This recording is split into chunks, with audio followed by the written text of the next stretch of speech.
All right, so we were just talking about this whole issue of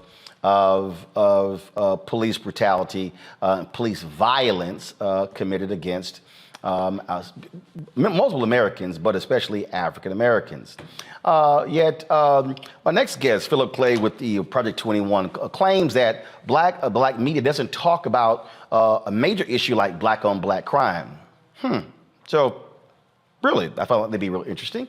So he joins us right now. So, Philip, glad to have you here. So, how do you ascertain we don't discuss the issue of black-on-black crime? Well, good evening, Roland, and thanks for having me on, and congratulations on your nomination for the NAACP award. So for me personally, I'd like to take the conservative out of this and really just talk to you as a young black male.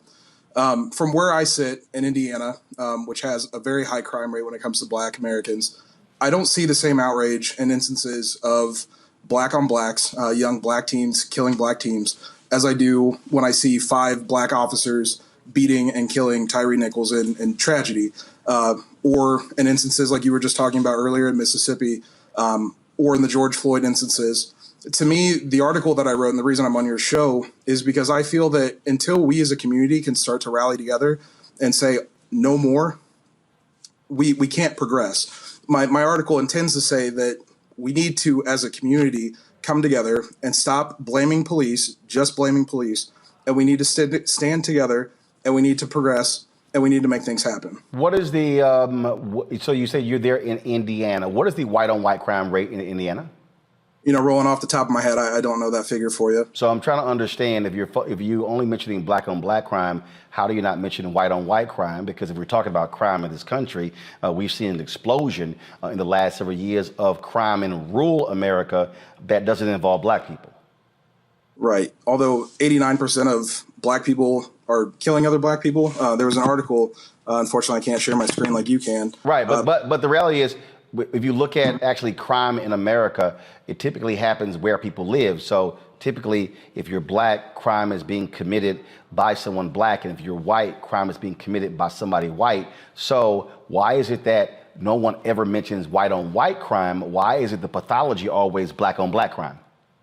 Well, I think white-on-white crime is mentioned. I think it is. No, it's not. It's that phrase is never even used. It's literally never even used. So then what's it called, Roland? Oh, it's called, first of all, they just say crime. But what you have is you have folks who say black on black crime. So again, so what I'm saying is, why a population that's disproportionately affected. It is a big thing. And I'm not saying it's not a big thing, but the reality is we do focus on what is the underlying issue of crime. So what is that? What's the underlying issue of crime? Please tell me. Please tell me. You don't know? No, I'd love to hear your thoughts. No, first of all, if you're going to write about how we should be focusing on crime, then you might want to be talking about what is the underlying issue of crime. John Hope Bryant talks all the time that you've never seen a riot in a community where the credit score is 700 or higher. I was just in Wichita, Kansas, the MLK event, and the former police chief of Philadelphia, the police chief of Wichita who came from Philadelphia, we were discussing this, and the reality is you can track crime rates in neighborhoods based upon economic status. And so if you want to address, so when you say we don't address the issue of crime, we do, because on this show, we consistently are talking about economics. We're talking about education. We're talking about access to capital. We're talking about housing. We're talking about all of those issues. Those are the fundamental underpinnings of crime in America. Right. So I'm not sure if you read the article or not, but at the end of it, it does say that it's a community issue. We as a community have to fix this.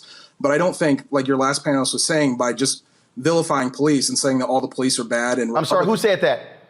I believe it was Reese. No, she didn't. Reese didn't say all the police were bad.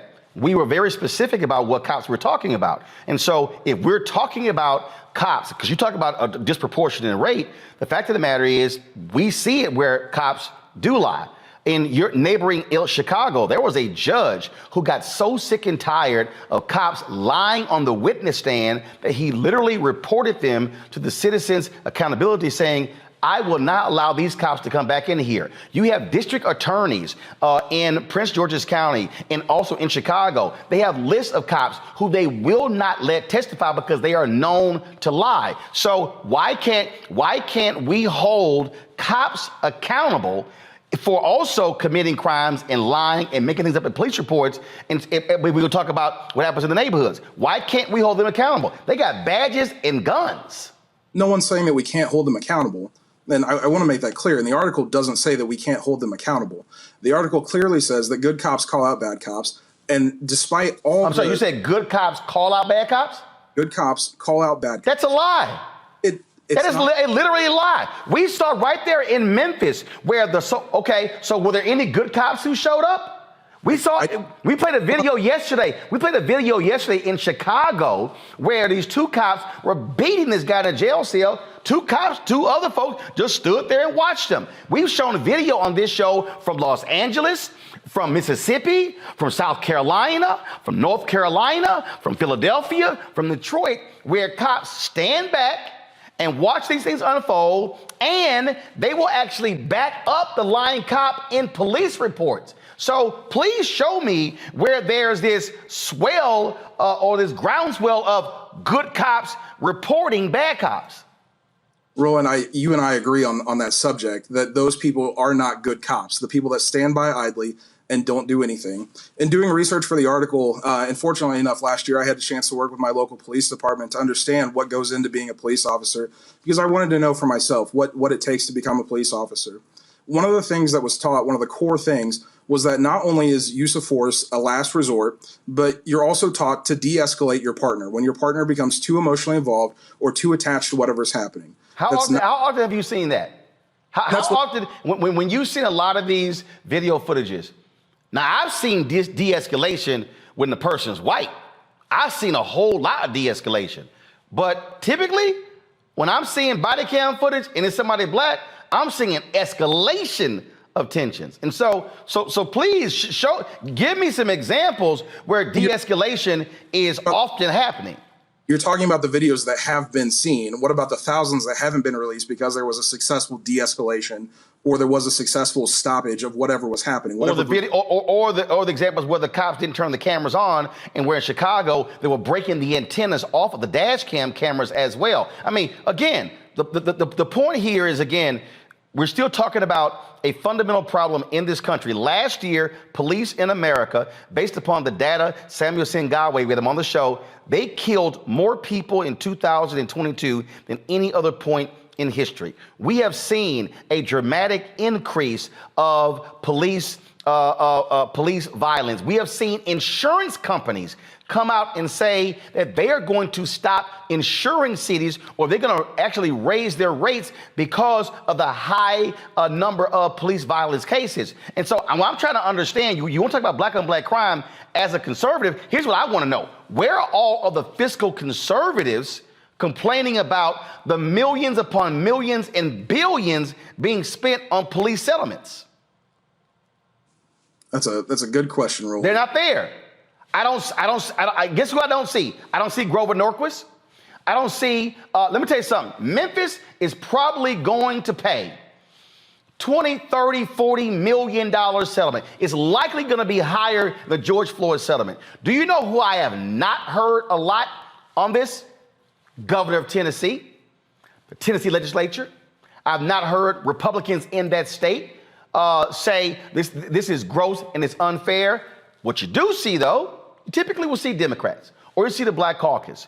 What I'm still trying to say to you, we have on this show and in other black media discussions about black on black crime. What we don't do is fall for the pathology of Fox News and other places. We talk about what creates those conditions and what must be done to change those neighborhoods. And so what I want to know is, how are you in Project 21 advancing those issues and then calling on your fellow conservatives to support those very issues? Absolutely. I've spent the past couple of days being able to do press about this issue specifically. And the thing that's come out of it, and the thing I will stick to, is we have to be transparent, both in the community and on behalf of police departments or police departments themselves. There has to be open dialogue, and police departments have to show that whatever's being accused against them, levied against them, is not true. And the good cops do have to weed out the bad cops. And I understand that your thoughts on that, and you've made that point clear. But at the end of the day, there are still people that wake up every morning with their intention and their honor, and all they want to do is protect the people in the community in which they live and serve. But where are those? Why is it that when we need those good cops to show up, we don't seem to see them? And in fact, why is it? Because again, I've talked to many officers, and I've talked to black officers, and I've had black officers tell me the safest they are is when they got a uniform on. They say, but damn, when I don't have my uniform on, I don't trust my own department. Those are black cops. That's a departmental issue. And until people can actually go into those communities and start having those conversations and weeding out those bad chiefs of police, those bad officers, and working through that, it's going to continue to be the same. You do know that there have been reports showing the number of white supremacists that have infiltrated police departments nationwide, right? Yes. Okay. You've seen the reports, again, of message boards and various Facebook groups where you've had these racist cops making comments, things along those lines. In Chicago, there were cops who admitted, yeah, we call folks the N-word. We freely throw it around.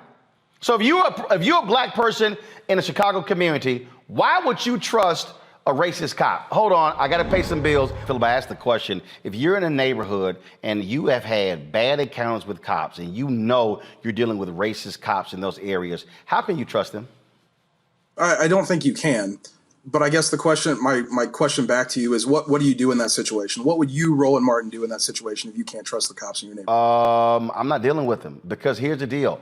I lived in Chicago 6 years, okay? I have seen examples where the cops planted evidence, where they beat confessions out of people. Chicago had to pay upwards of $40 million in reparations to a number of black people who were beaten, who actually were electrocuted, their testicles, by Captain John Burge and those racists in the department. Chicago actually had a Holman Street location where they were holding people, depriving them of their due rights. Attorneys didn't even know where their clients were being taken. When the consent decree came down in Chicago, they admitted, oh yeah, we use the N-word. They admitted driving gang members from one territory to another and dropping them off to see if they actually lived.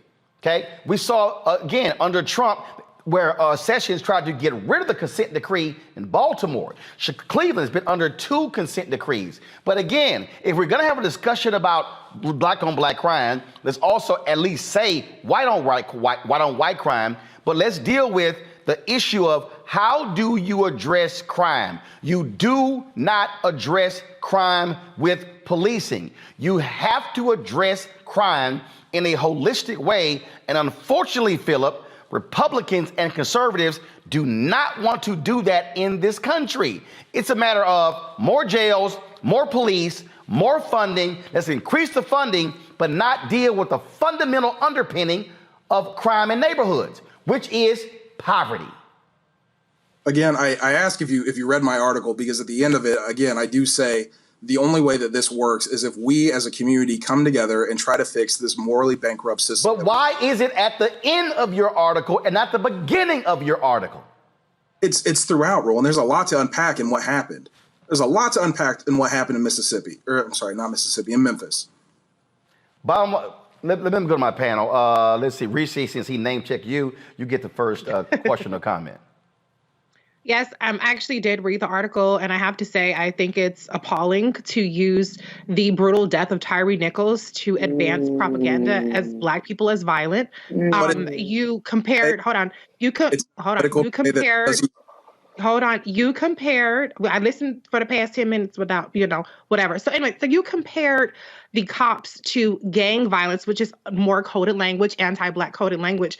And I do agree with you on that, though, because the police departments, like the ones that are out of control and need consent decrees, which as a member of Project 21, I'm sure you know that in their Black agendas to do away with consent decrees, that the police officers often are like gang members. This just so happens to be Black gang members that are in the police department, and they just so happen to not get the protection of that blue line. But to your point that Black people don't care about Black on Black crime, that is completely false. I lived like Roland. I lived in Chicago, where every summer, and I'm appalled by violence. Period. Regardless of the race. But every summer, as soon as it got over 50 degrees on the radio all day, all you hear on every single radio station is stop the violence, leave the guns at home, don't kill anybody, don't shoot anybody. I remember very vividly when Hadia Pendleton, a young lady, a young teenager, went to the White House went to the Obama inauguration, and she was gunned down in Hyde Park. And First Lady Michelle Obama actually went to her funeral. And so this whole notion that Black people don't care about crime within our race is even more anti-Black and white supremacist. But my question to you is, how do you reconcile this notion that cops are inherently good and that we need to weed out the few bad rotten apples if you are part of a project that wants to do away with consent decrees and wants to federally enshrine qualified immunity? What I've been saying in this article, what I will continue to say, is at the end of the day, there are men and women who wake up every day who want nothing more than to serve and protect the communities in which they live in. That has been my stance. That will continue to be my stance. Black conservative, white conservative, Black Democrat, white Democrat, whatever. That's my stance. Okay, so but before I go to Erica, I have your article up. Go to my iPad, please. So here's the deal. Your lead in your article, you talk about working with local cops. Then you talk about you're not naive that your hometown in Indiana is Memphis. Then in your third paragraph, first of all, you talk about de-escalation. In your third paragraph, you say, I ask myself, though, where's the outrage for all Black on Black crime? Why are leaders in the community like Al Sharpton not vocal about the children who are killed in Black on Black crime on a daily basis in places like Chicago? Well, first of all, that's a lie. I do know for a fact he's talked about it, even moved there for us time. I do know people who have marches and rallies in Chicago. I've covered them. I don't know if Project 21 has. And then you go on, you say, as these leaders continue to vilify police and cause tensions to rise, how are they causing tensions to rise when it's the cops who's actually killing people? They set these communities and the police who are sworn to protect them back another step. Really? Then you go in and complain about CNN. Then you talk about mirror gang violence. Then you go talk about we still see men and women of all races, religions and creeds going to work to protect the communities, blah, blah, blah, blah. Then you get this is what you keep talking about at the end of your article. This is literally what you wrote in the article, because I swore that there was some other stuff down here. That's where that white space is, because I thought there was more to it. This is literally all you said. We have to raise up the officers who are doing their utmost to defend and protect and work to weed out those who would break their oath. We have to stop looking to put the blame on everyone else and start looking at giving real leaders a chance to rebuild our morally decayed community. So in the third paragraph, you mentioned Black on Black crime. In the last sentence, the last half of the last sentence, you say, we have to stop looking to put the blame on everyone else and start looking at giving real leaders a chance to rebuild our morally decayed community. You literally say nothing about why there's Black on Black crime. You literally don't even, I'm looking for it. I'm trying to see, do I see poverty? No. Do I see education? No. Do I see lack of economic advancement? No. Your entire piece is really about, oh my goodness, we've got some really great, wonderful cops. So how can you make it about Black on Black crime when you don't even address the issue of the underpinning of Black on Black crime in your entire piece? Again, Roland, my position is and will continue to be that I don't see protests in the street for children being killed in Chicago. You're a lie. I'm sorry. If you don't see it, Philip, that's because you choose not to see it. They have been protests. First of all, here's the question. Where are you in Indiana? Indianapolis. When the last time you been in Chicago? I typically don't go to Chicago. Gotcha. So you don't go to Chicago. So no. Do you follow any Chicago media? No. What incentive do I have? No, wait. Do you know any activists in Chicago? Yes. Do you know any community leaders in Chicago? I know community leaders in Gary, Indiana. No. I didn't say Gary, Indiana. I said Chicago. Chicago is not Gary, Indiana. Deontay Johnson, Black Conservative Federation. You got Deontay. Oh, that idiot? Hold up. Wait. Are you sick? That's who you claiming? Dude, don't even try that one. Here's the problem with what you said. You just said, quote, I don't see any protests in Chicago of black on black. You don't know anybody in Chicago. You haven't even been there. See, this is the problem when you say I haven't seen it. If you ain't been there and you don't know anybody and you likely don't follow them on social media, you wouldn't see it. But the reality is it does exist. So Philip, never ever come on television and say, well, I don't see it if your eyes are closed because you never opened them. We have literally had the people on this show live from protests. So for you to say, well, I don't see it, you try to act like it doesn't exist. It does. So if you've never made the effort to find out that they are protesting, how can you then criticize folk for saying they're not protesting?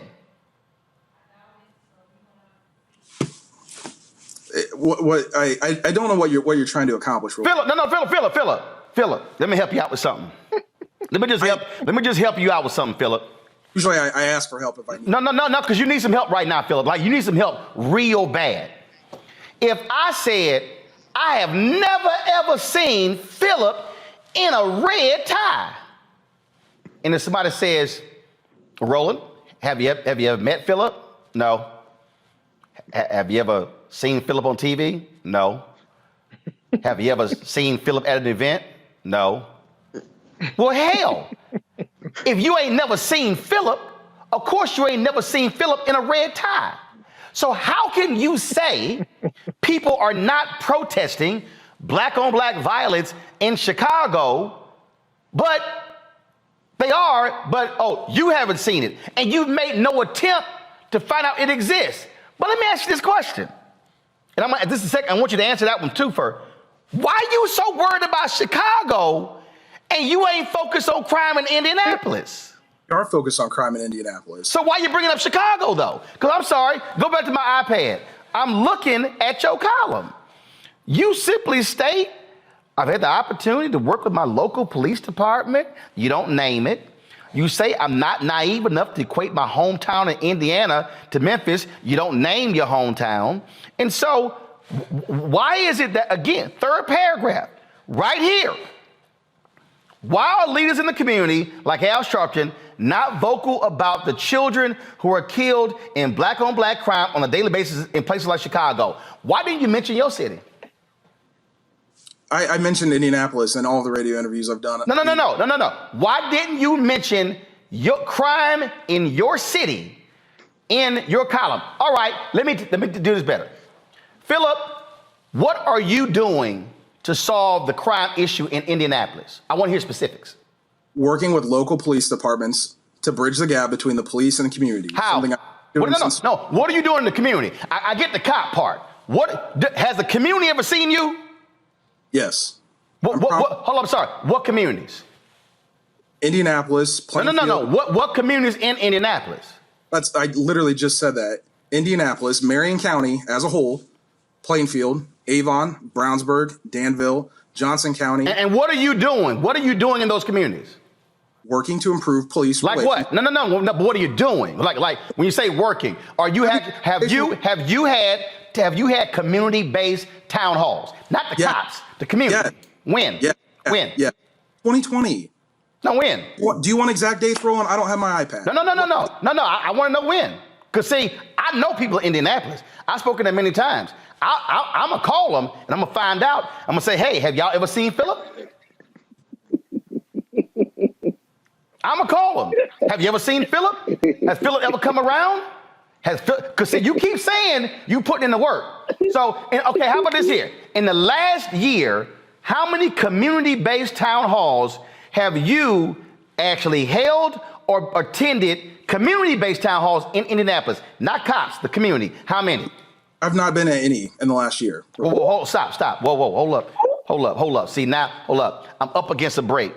I'm gonna hold you over for one more. Cause see, I'm trying to figure out all this work you say you doing. I need to know what that work is. Because if you say you want to fix Chicago and you ain't had not now in a year in Indianapolis, not one.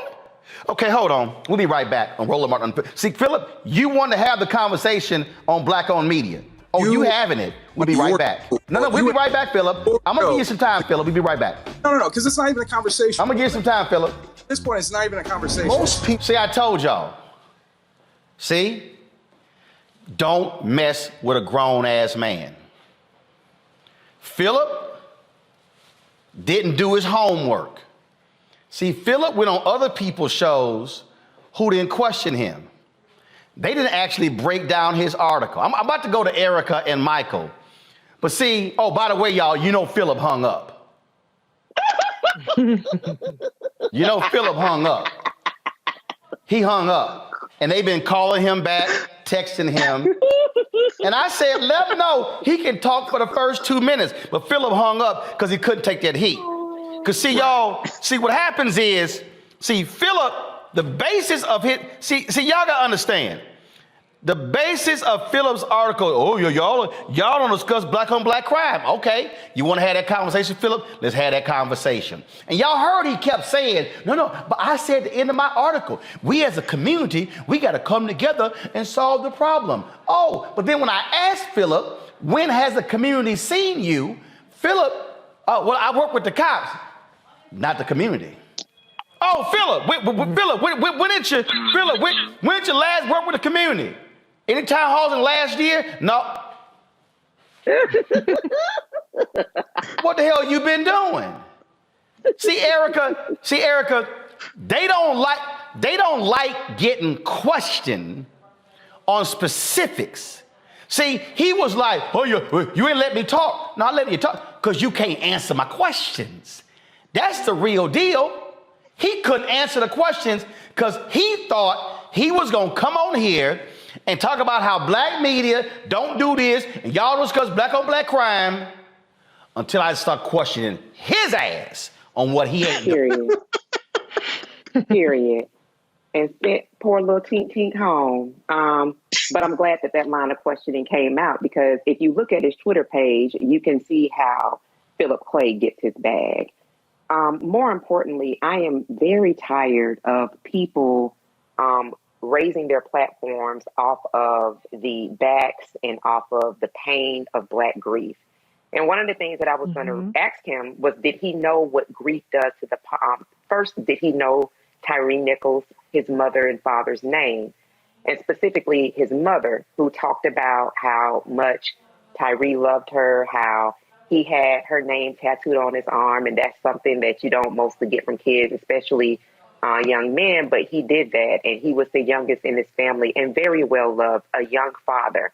And that on January 28th, he felt it fitting to pen 4 to 5 paragraphs of complete bullshit on the back and on the grief of Mrs. Rovon Wells. Completely disgusting. For someone that is either self-identified or has been told that he is a rising star in what is effectively known as the terror group, the Grand Old Party, the Republicans, do that in its own space, not off of Black pain. And I'm also glad, Roland, that you brought forward that PBS piece because I had that in my favorites and I pulled it up in that 2006 bulletin that the FBI published, heavily redacted, but spoke very, very clearly to not white supremacy, what it actually is, white nationalism, and that how folks that are a part of this movement literally terrorize Black and Latino communities. So I feel like whatever it is that Philip is looking to achieve, keep Black people name the hell out of your mouth, because I would love to hear his talking points when his face is pushed up against the ground and he's being tased. See, Michael, I know some real Black conservatives. I actually know some Black conservatives who are in communities that do the work. But see, Philip thought he could just sit his ass and bang out some comments and the National Review put it up. And these white conservatives go, oh, we've got one of us. Look at that. He's challenging Sharpton. Because see, what people don't understand, y'all, game recognized game. So they love throwing Sharpton's name. They love throwing out Chicago. So you see how I busted him on that. How you from Indianapolis and you gonna mention black on black crime in Chicago, but what you don't mention is that most of the guns that where you have the crime committed in Chicago come from across the border in Indiana. Oh, I bet Phil don't want to discuss gun control though. See, this is the game they play. And see, this is the grift. That's why that fool mentioned that ignorant ass fool Deontay. That's why his little trifling ass won't come on the show with me. Cause see, I schooled him like I did Philip because they are not credible people. How can you talk about, well, we the community, we gotta have new leaders, and he could not name a single community-based town hall that he was engaged in for the last year. Come on. Yeah, Roland, I read the article from J. Philip Clay. First of all, when I saw he was from Project 21, I said, this is going to be some BS right now, because I was on with Reese when Craig DeLuce was on and we tore his ass up. Okay, from Project 21 also. So I read the article, and just like you, Roland, I saw the white space at the bottom. So I thought it was a whole right. 3, 4, 5 paragraphs. Wait a minute, hold on. I hit refresh because I thought only half of the article loaded. So I hit refresh and I was like, hell, that's just white space. It ain't nothing down here. Exactly. I kept looking and I said, wait a second, is this it? Because I printed up the article. It's right here and I made notes because I had questions for him. So let me say this. I do think that he wants to save, African-American lives, black lives from violence, things like this. But he's grossly misguided. And one of the problems is when you have black conservatives, especially young black conservatives like him, one, they don't understand history. Okay, number one.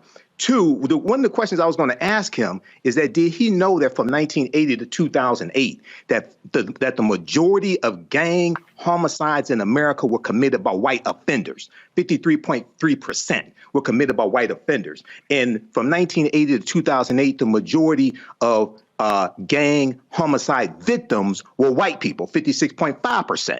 And what happens is the way the media presents these narratives and presents stories, they hide the quote unquote white on white crime that they don't want to talk about. Okay. And they keep, and it was great. It was basically white controlled media that created black on black crime. Because if they talk about white crime, they don't use the term white on white crime. But I encourage everybody to read this article from AtlantaBlackStar.com. It's called 9 Facts That Show White on White Crime Far Exceeds Black on Black Crime and How Media Outlets Conceal It. And then there's one of my favorite articles is from thinkprogress.org called from March 25th, 2015 called How News Outlets Convince You That Most Criminals Are Black. How news outlets convince you that most criminals are black. Now, this was a nationwide study of local news affiliates, NBC, ABC, CBS, and Fox News affiliates. And they looked at the news coverage that they did of stories that dealt with crime. And they found that African Americans made up disproportionately stories where they were the perpetrators, but it was disproportionate to their arrest rate. So we made up like about 51% of the arrests, but 75% of those stories dealing with crime. Got it. So this is the game that conservatives play. This is not Fox News. You need to know what you talk about when you come on this show. See, the thing here, Reese, this laughable. I don't see people protesting black on black crime in Chicago. Do you know anybody in Chicago? Nope. Do you follow anybody in Chicago? Nope. Have you been to Chicago? Nope. Well, of course your blind ass ain't seen nothing. But see, again, that's why you don't make stupid comments like that. And again, I'm still trying to understand, Reese, how can Philip be from Indianapolis, but he want to throw Chicago in? You know why? Because Chicago is the new N-word for Republicans. Chicago is the new N-word. Yep. Anytime something happens, wait a minute, what about Chicago? Well, what about Chicago? Well, what about Chicago? Philip, what about Indianapolis? Hello. And his profile says Plainfield, Indiana. I don't even know what that is, but it certainly isn't as catchy and flashy as Chicago. I'm trying to figure out, why is Chicago in it? You ain't been there. You ain't stepped foot in there. You don't know nothing about the Magnificent Mile, Garrett's Popcorn. There's a number of things that I will talk about in Chicago before I get to quote unquote black on black crime. And like I said, obviously, black people in Chicago don't want black motherfuckers shooting their ass either. They don't want the cops and they don't want their neighbors shooting them. I think that everybody black can agree that crime in general is bad, point blank and a period. But to your point, Roland, it's about the boogeyman. It's about this. It's like CRT is a word, as a euphemism. Woke is a euphemism for the white supremacist, white nationalist party to just say the N-word without saying the N-word. So he was very deliberate in talking about a place that he doesn't know. He did not know statistics, so you don't have data. You don't have even anecdotal evidence because you haven't been there. You don't know nobody from there, but you're talking about it like you have some kind of authority. Go to hell, bitch. How about that? So this is from a Indianapolis TV station just 2 days ago. Go to my iPad. Violent crime plagues some indie bars, yet the state does little to enforce its policies. If I scroll the article, I don't see Phillip's name anywhere. Anywhere. Okay, hold up. Let's see here. Okay. Same station. Crime mapping, what parts of Indianapolis saw the most homicides in 2022? While Indianapolis saw a decrease in homicides in 2022, so did Chicago, police continue to push for fewer homicides and violent crimes. In 2022, 226 people lost their lives in a homicide in Indianapolis, down about 15%. This is a decrease of 45 homicides. And so as you see it here, a gunshot is listed as a cause of death for 86.7% of the homicides. Phillip, are you speaking out against guns? Phillip, I got something for you to do in Indianapolis. Nearly 66% of the homicides in Indianapolis remain unsolved as of early January. Of the 226 homicides, police made an arrest in 66. Roland, can I point out too? Ain't that, and hold up, of the homicide of 2022, largest group, 25-34, black men aged 18 to 24 made up the largest group. So here's the question, Phillip. You keep meeting with the cops. Why aren't you focused on your own city of Indianapolis? You're not, Phillip, because you know why? You don't give a damn about those communities. What you want to do is you want to make a point by taking a shot at Sharpton and at black leaders and black on black violence in Chicago. Reese, I'm on overtime, but I got 20 seconds to go. He lives in Plainfield, Indiana, which is a population of 34,000 and 87% white. So you really pushing this anti-black. So he don't even live in Indianapolis. He ain't even from Indianapolis. Boy. He lives in a suburb of Indianapolis. Boy. Go to his Twitter page. I'm not going to say it, but go to his Twitter page. I did. Michael, that's how he's Go to his Twitter page. What's his name again? You will see how he get in the bag. Plainfield, Indiana. J Phillip Clay? I didn't make that up. That's what he has publicly. J Phillip Clay. Hold on. I'm going to pull it up. Show his Twitter page on your screen. Here we go. Y'all pull it up right here. It says J. Phillip Clay, Everything you need. husband, father, Christian conservative. It says Plainfield, Indiana. Phillip, Scroll up to the picture. Phillip, no, his tweets are protected. Phillip, you don't even live in Indianapolis. Boy, bye. Phillip, again. Phillip, I just want to warn you of something. Phillip. My daddy told me something when I was younger, Phillip. He said, son, never mess with a grown-ass man. You can't slick a can of oil. He said, son, when you mess with a grown-ass man, and you're going to get a grown-ass whooping. Phillip, you just got a grown-ass whooping. The next time you even attempt to challenge black-owned media, I want you to remember this ass whooping just like the one I got when my dad lit me up when I was in school. Phillip, call Deontay. Y'all can cry together by messing with me. I'll be back.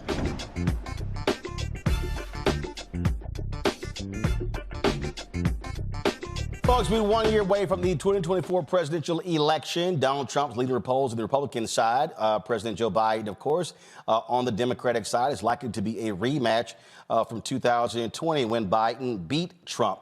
A co-founder of a Black Lives Matter chapter in Rhode Island says that Donald Trump has done more for black folks than any other president, and actually he is the choice. Mark Fisher is that individual. Mark joins us right now on the show. Mark, glad to have you here. So first and foremost, when you made an assessment about this campaign, and you basically said nobody is good.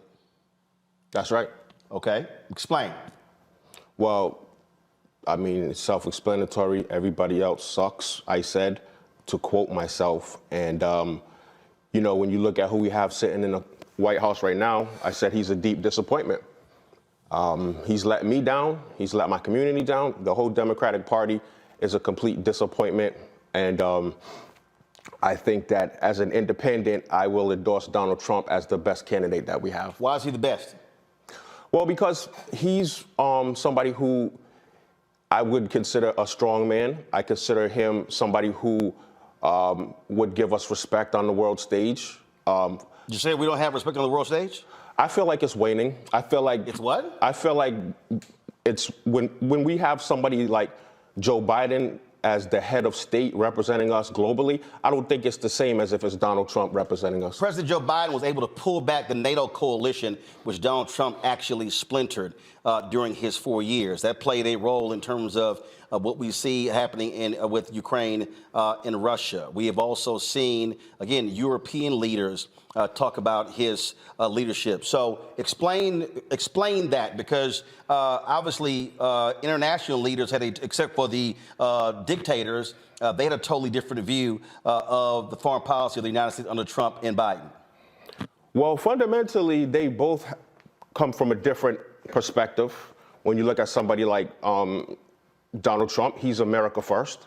Make America great again. Joe Biden is a globalist from a globalist camp. How is Trump America make it great again when, if you look at Donald Trump, even before he got in, he's been doing business all across the country, doing Saudi Arabia, doing China, and all of his deals since he got out of the White House. So how is he a Make America First when that's not how he's operated in his business all of these years? Okay, well, when you look at the persecution that he's facing, 91 felonies. 91. So what, you say he should have been indicted? That's not what I said. I said, No, you call it persecution, so which means that he is being targeted. How is he being persecuted? Well, Letitia James ran on getting Trump. That was her whole campaign motto. We're going to get Trump. Am I wrong? The judge in New York has already ruled against them that they actually were inflating the value of their property. Okay. Now the trial is going on. No, but you said he's being persecuted. How is he being persecuted? Is he being persecuted in Georgia, where 3 of his attorneys, they actually have already pled guilty in that particular case for their role in the 2020 presidential election in Georgia? Yes, they did. They pled guilty. Right. So how's he being persecuted, though? Because they're trying to use them to get him. No. How is he being persecuted? Did he not, based upon, according to District Attorney Fonnie Willis, that Donald Trump tried to get officials in Georgia to, frankly, change the results of the election? Look, I could get you to jump off a bridge or to try to jump off a bridge. And if you jump off a bridge, am I responsible? Okay, you do know he's on tape calling the Secretary of State saying, find me 11,000 votes. He tried to pressure the governor, the Secretary of State, the head of the elections. So that's just one particular case as well. In the documents case, they asked him to return the documents. He refused to do so. He lied to his own attorneys about that. He told one of his employees, who is now flipped, do not move those documents. So I'm trying to understand, you say he's being persecuted. If an individual committed acts, that's on them. So how is he being persecuted? Because they're trying to use them to get him. No, not them. I'm asking you again. If the federal government, if they say these are classified documents, you are to return them, he says no. And they say, we have a subpoena. He ignores the subpoena. When he tells his attorneys took actual notes. Okay, well, hold on. No. You said hold on. it's being persecuted. Wait a minute. And that's just 2 cases. 91 felonies. You can't even keep up with all the felonies. You can't even track all the cases across the country. Actually, you can't. And the charges that he's facing. You have to take them one at a time. There's so many. They're coming fast and furious. Actually, we can track them. But again, though, if an individual believes that he is above the law and he's not, if he committed crimes, then he should be prosecuted. Yes or no? Nobody's above the law. That's not the question. The question is, did he commit crimes? Well, first of all, that's why they're trials. That's the question. Well, first of all, that's why they're trials. Right, exactly. So, but when you talk about somebody who's acting on their constitutional right. What constitutional right? Freedom of speech. Is there a constitutional right to overthrow an election?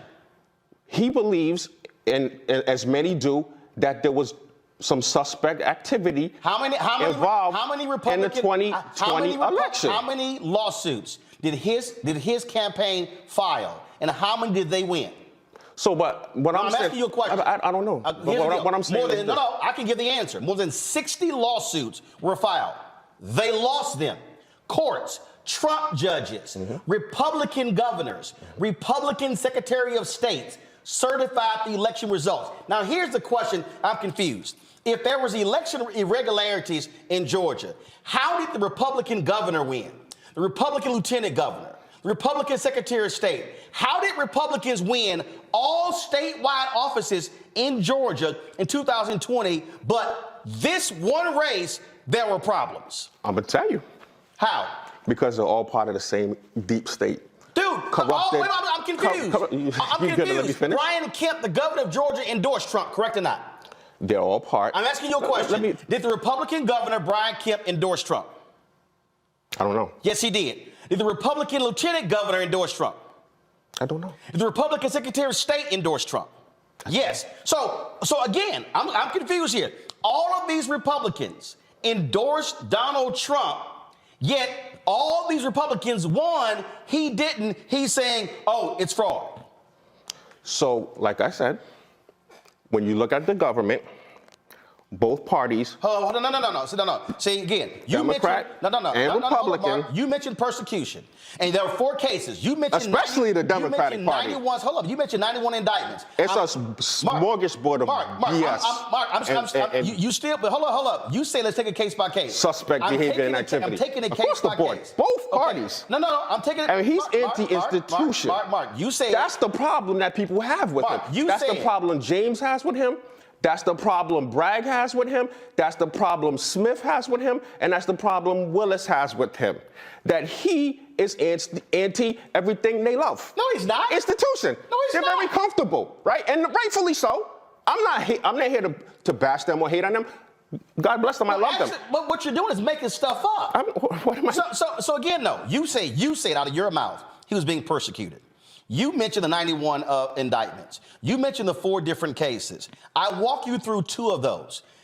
The judge has already ruled that Donald Trump and his Trump organization absolutely inflated their assets, which is against the law.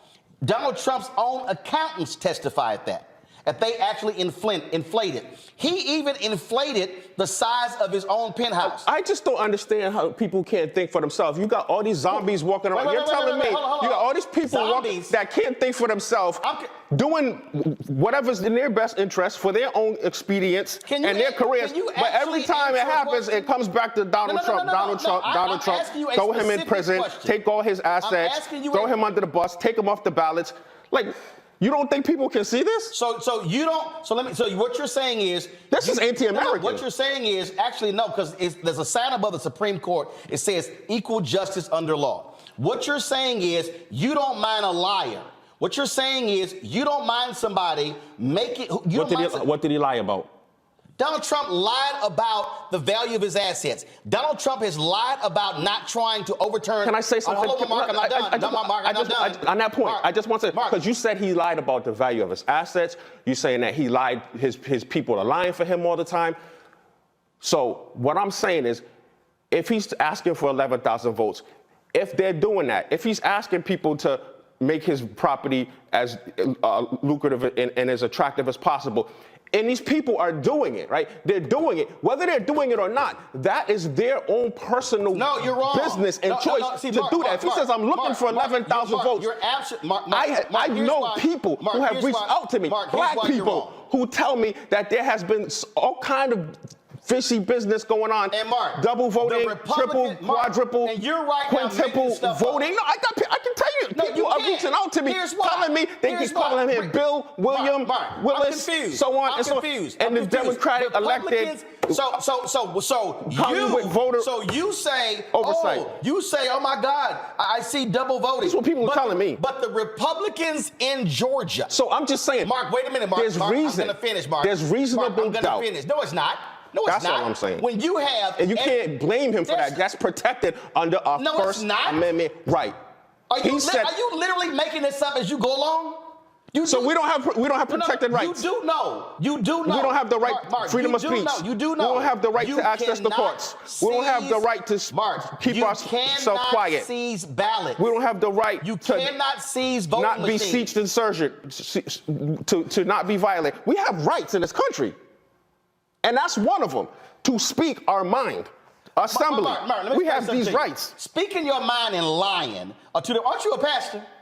I have a background in theology. Okay, I got a what in theology? A background in theology. A background in theology. Does the I've never been a pastor. Okay, I preached. I taught Bible study. The question. Yeah. Okay, fine. So does the Bible, I have a degree in theology. that you actually read, what does it say about lying? It said all lies will find their place in the pit of hell with fornicators, homosexuals, liars, and all ungodly form of. Well, that must mean Donald Trump is sitting on a throne in hell, because that man has just lied about numerous things. Well, listen. But hold up. I'm gonna ask you this question. You said that Trump has done more for the black community than any president. What has he done? He's done a lot. Name it. Actually. Name it. And I'm surprised that most people don't really know. No, I'm asking you to name it. Okay. Name it. I'm going to. For starters, because this is important as an educated man, and $250 million annually has been allocated to HBCUs, which is big because I went to Hampton. No, it's not a lie. No, it's not a lie. Stop. I'm sorry. No. I'm sorry. And minority serving schools. I'm sorry. But it's all together. It's for people of color. Let me ask you a question, Mark. 90 million of it went to black schools. Mark, and not only that, Mark, let me ask you a question. It was about to be expired. He took the initiative to not let it expire. And not only that, Mark, you're wrong. Give it a 10-year stay where it was being done every year. He said, why do we have to keep coming back every year to get money? Mark, what you just said right now is a lie. Let me prove you. Prove me wrong. The program that you're talking about started under President George W. Bush. The president and CEO of the United Negro Fund thanked him publicly. Will you please listen? See, again, though. When you're operating in an alternative world, I'm giving you for real facts. Let me say it again. He did not thank him publicly. Mark, listen. The United Negro Fund president and CEO, Mr. Lomax, did not thank him publicly. The program you're speaking of started under President George W. Bush. It continued under President Barack Obama. It expired. What you do not know is that Donald Trump zeroed that program out of his budget. It was Congressman Alman Adams of North Carolina who put it back in the budget. She was the co-chair of the Congressional HBCU caucus. Then it went to the United States Senate. Donald Trump, let me tell you again, Mark. Signed off on it. No, he did not sign off on it. Again, Donald Trump's budget, which he submitted to Congress, removed the money. Congress put it back in, led by Alma Adams. Now, do you know who broke that thing down? A gentleman named Walter Kimbrough. Do you know who Walter Kimbrough is? Two-time HBCU president who detailed it, who was actually in that meeting in the Oval Office when Trump was there. So what you're sitting on, you're saying, oh, $250 million. Let me ask you this question. How much money have HBCUs gotten in the last 3 years from the Biden-Harris administration? I don't know, but I never paid $10 for eggs or $5 for gas. What school did you say you went to? I never paid $10 for eggs or $5 for gas. Mark, don't try to change the subject. No, I'm just telling you. You're talking about the economy. Under Trump, it was booming. Mark, I'm asking you again. And black unemployment was at a historic all-time low. HBCUs. You want to talk about numbers? We're going to stay on HBCUs. What school you went to again?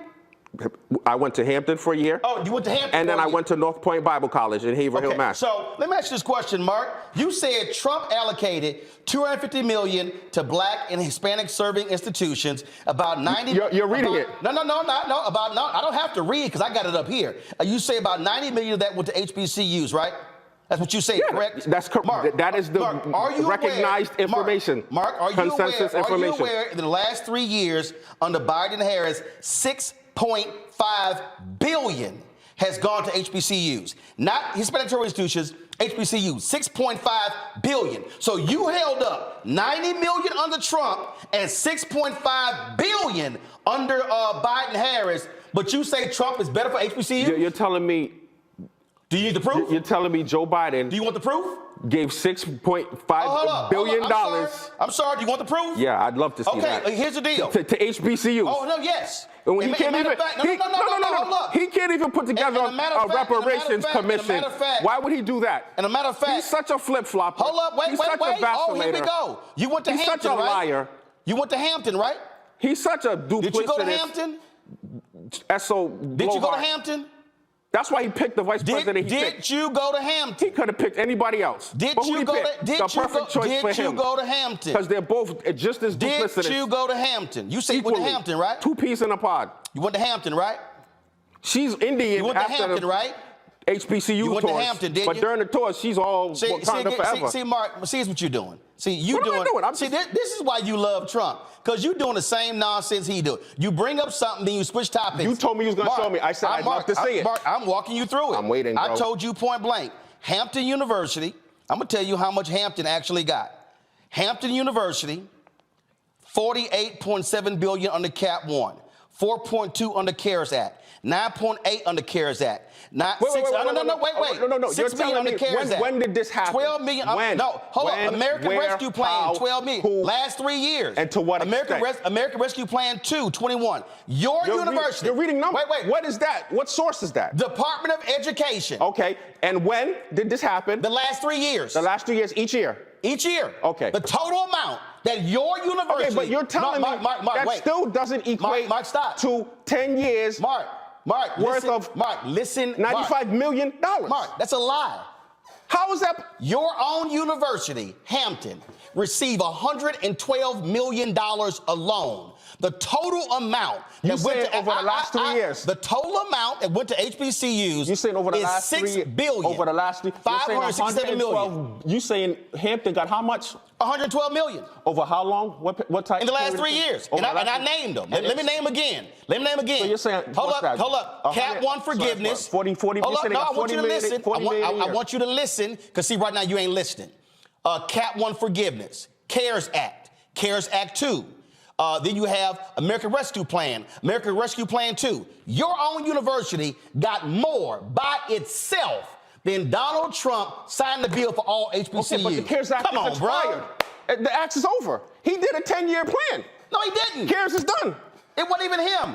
It was Alma Adams. Okay, so far, HBCU. What else has he done for black people? What else? First Step Act. For those who ain't educated, for the non-bourgeoisie class, for those who gotta deal with recidivism and oppressive tentacles and tenets. Who passed that bill? Institutions. Who passed that bill? That crush us on a daily basis. Who passed that bill? I know who signed it. No. I know who signed it. Wait, hold on. Why are you asking me questions? Hey, Mark, Ronald Reagan signed the MLK federal holiday and opposed it. Do you know what the bill does? Do you know what the first step? Because you're really being defensive. You asked me did the First Step Act and pass? then as soon as I mentioned it, you get in defensive. No. I'm explaining to you who passed it. Who passed the First Step Act in the House? Who was the co-author? Bro. Who was the co-author? Ask me what did Donald Trump do? No, Mark. But Donald I'm prepared to answer what Donald Trump did, not what the House members did. I don't care about the House members. Oh, wait. I'm sorry. So help me out here. I don't care about the Senate. I don't care about Mitch McConnell. I'm confused. So you don't care. He's not running for president. I'm confused. You don't care about the people who actually wrote the bill. No. You don't care. I'm sorry. No, because you want to know why? Because the George Floyd Policing Act is still languishing. Why? And because they are a freaking gridlock in Washington. That's why. Who is that? They don't do nothing. Who passed the George Floyd? They get nothing done. Who passed the George Floyd Act? Obama had to sign all kind of orders to get stuff done. Who passed the George Floyd Act? By the way, speaking of who passed the George Floyd Act? Democratic Party. Who passed the George Floyd Act? The obsolete antiquated Democratic Party. So Democrats passed it in the House, and Senator Tim Scott and Lindsey Graham could not get 8 Republicans on board to go along with it, and that's why it's dead. Okay, but it's dead, right? In Congress. Because the Republican Party. But you're asking me why don't I care about Congress, and I'm telling you why. Hold on, I'm scared. Hold up. But how can you say you don't care about Congress, but you're giving Trump credit for bills that Congress passes? Okay, I'm giving Trump credit for bills. How? He didn't pass them. Get passed. He didn't. Wait, hold up. Or Mark, I'm confused. Yes. You don't care about Congress, right? But you giving Trump credit for bills that Congress passed, right? Exactly. So how can you ignore the people who passed the bills for him to sign? Okay, and so that's my point. Because in order to order to get Congress to sign off on the bill, right, which is constantly in gridlock, you have to have somebody who knows how to make a deal. And he couldn't make no deal. Who's a negotiator?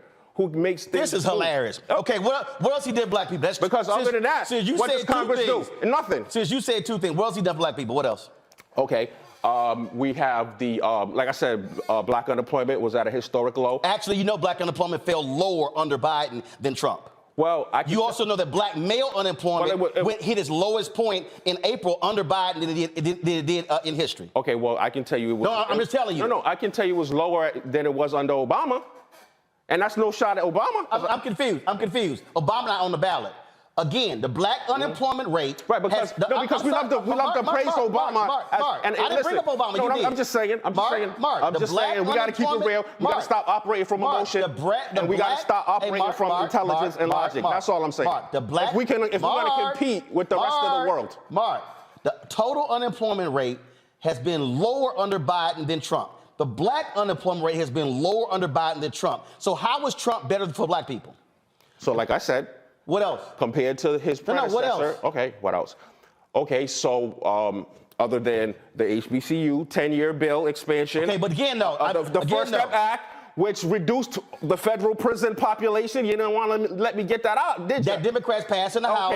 The Democrats approved in the Senate. And that Donald Trump signed off on. Wait a minute. Mark, you do know that Reagan opposed the King holiday. It ain't like we crediting Reagan for the King holiday. Unemployment at a historic low. Mark, like I said, the economy was booming. You asked a lot of black people, they tell you they was doing good under Trump. I'm still confused. They tell you they was doing real good. And like I said, I wasn't paying $10 for eggs and $5 for gas. First of all, if the black unemployment is lower under Biden than it was under Trump, how was it better?